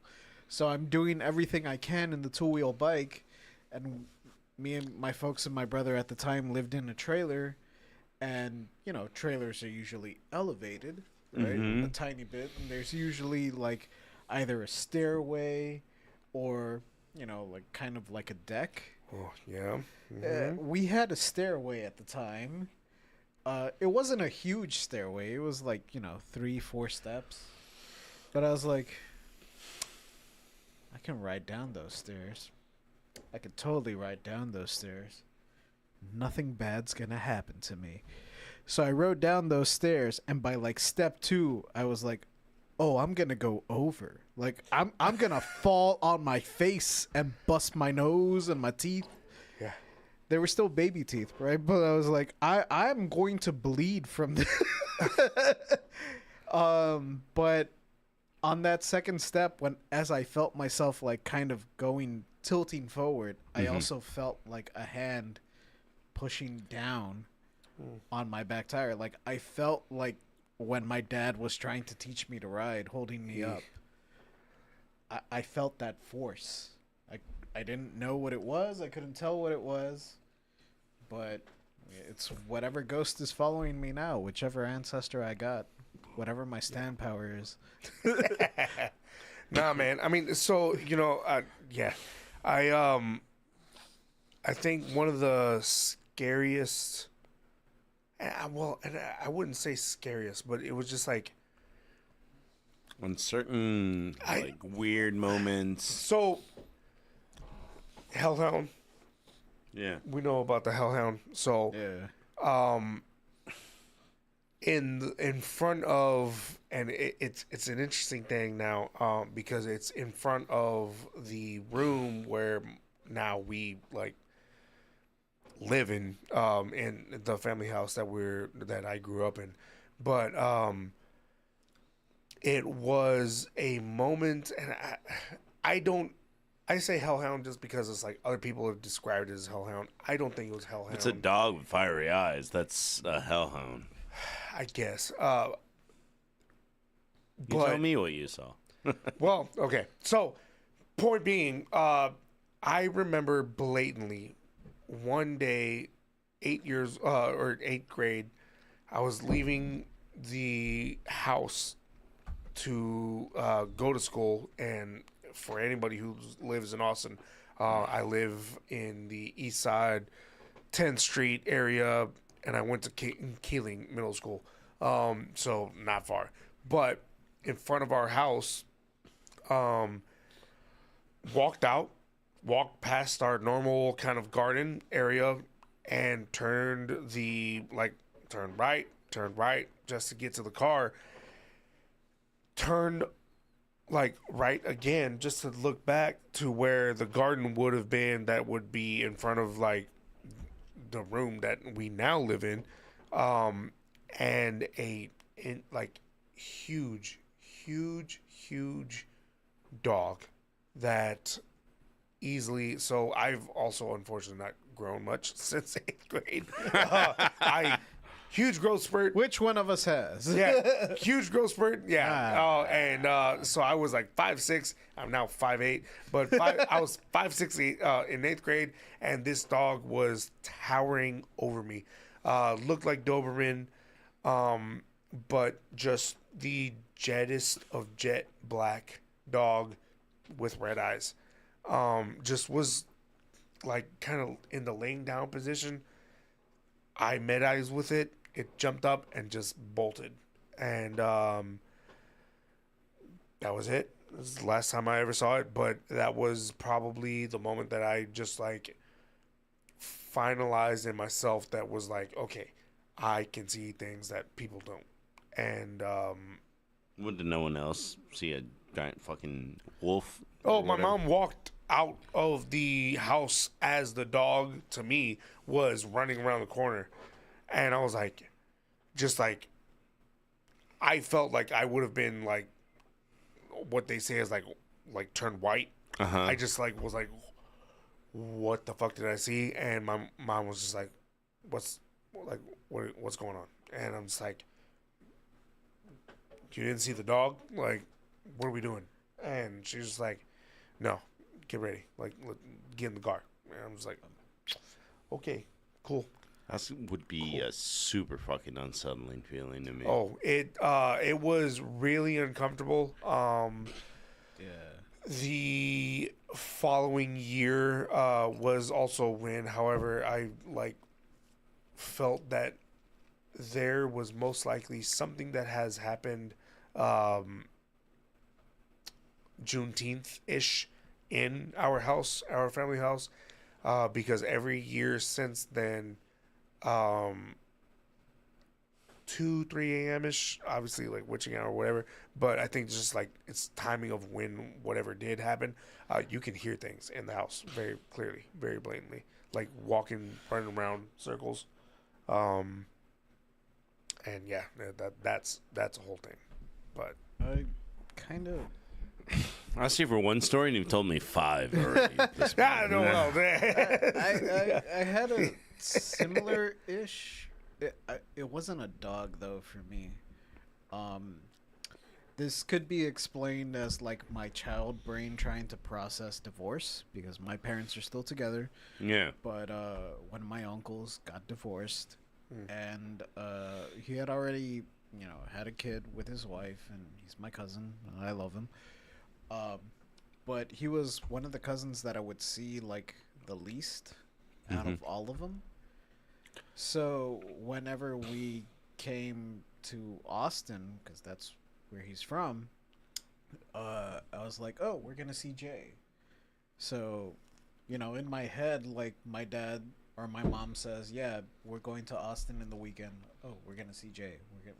We're going to see my cousin. Cool.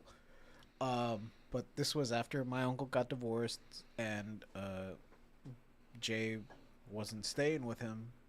He was staying with his mom that weekend or whatever it was.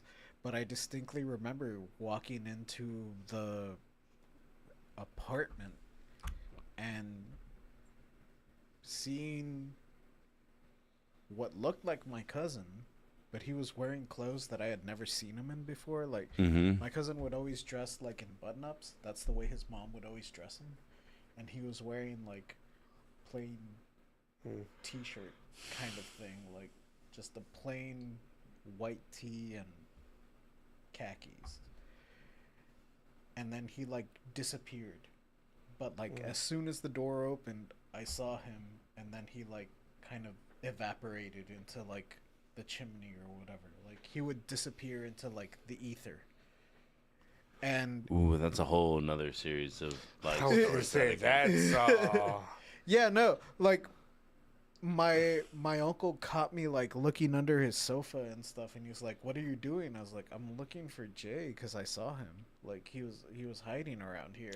Oh, bro. And he's Yeah, like, don't him. "No, he's not here at all. Here, why don't you play this computer game I don't?" Yeah, no. Yeah. So, my grandpa has two horror stories that have always freaked me out because my grandpa is one of the meanest, toughest people that I ever met in my life. So it's and very. when those motherfuckers hear or see shit, bro, that's it. Yeah. That's when you know it's like, Papa. Well, he also had like so many stories that were just kind of like, and then I heard this noise, and I was like, but it was that pendejo down the road or some shit like that. Like, he knew how to rationalize most shit, and there was certain shit that he couldn't rationalize, and I was just kind of like... So, I think I have, like, a partial bubble, because I have spider sense. Like, there have been times where I'm like, something's bad's gonna happen if I stick around here. Like, my job at the casino is one of the prime examples. I quit technically, like on paper, and if you like look at my record and everything, if you have that kind of ability, you'll see that I quit the casino. I wasn't fired, Yeah. but I had already been kind of thinking about quitting, but at the same time, I was like, this is a really good paying job. I'm good at it. I don't hate it. I just hate the hours. If I wait out the people that, you know, are better ranked than me, shit. that have been around longer than me, not even, like, some of them were really good.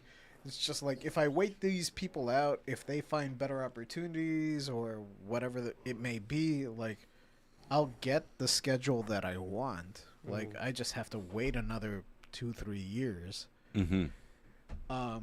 But for whatever reason, one day I came in, I was like, this is it. This is the day I quit. I'm done. And it was like a slow day. Nothing bad had happened. Nothing that would piss you off and be like, fuck this, I'm out. Like, I didn't have that moment. It was a slow day. It was calm. It was peaceful. And I was just like, I'm out. I'm done. This is the day I quit. And so I turned in my letter of resignation, and I was like, okay, I'm out. I'm done. And that was like a Wednesday. The Saturday before, the weekend of that Wednesday, there was an issue with a jackpot where some of the paperwork wasn't filled out right, and they were basically like going I didn't down. even know there was paperwork to a jackpot, honestly. So Also fair. Also fair. anything over $999.99, you have to report to the IRS. Okay. So All right. that's why if you go to Vegas, there's a bunch of jackpots that are for like $999 because you don't have to report that. Interesting. Yeah. But yeah, any jackpot Interesting. that's over that amount, any jackpot that's $1,000 or over, any amount really, you have to report that to the IRS. So that means that there's paperwork involved. That means that, you know, you can opt to pay your taxes right then and there when you win the jackpot, but the casino takes a cut. Yeah. A lot of people don't opt for that option because it's like, if you just handle your own shit. If you save 15% of that jackpot, just pay the 15%. That's what the government takes out.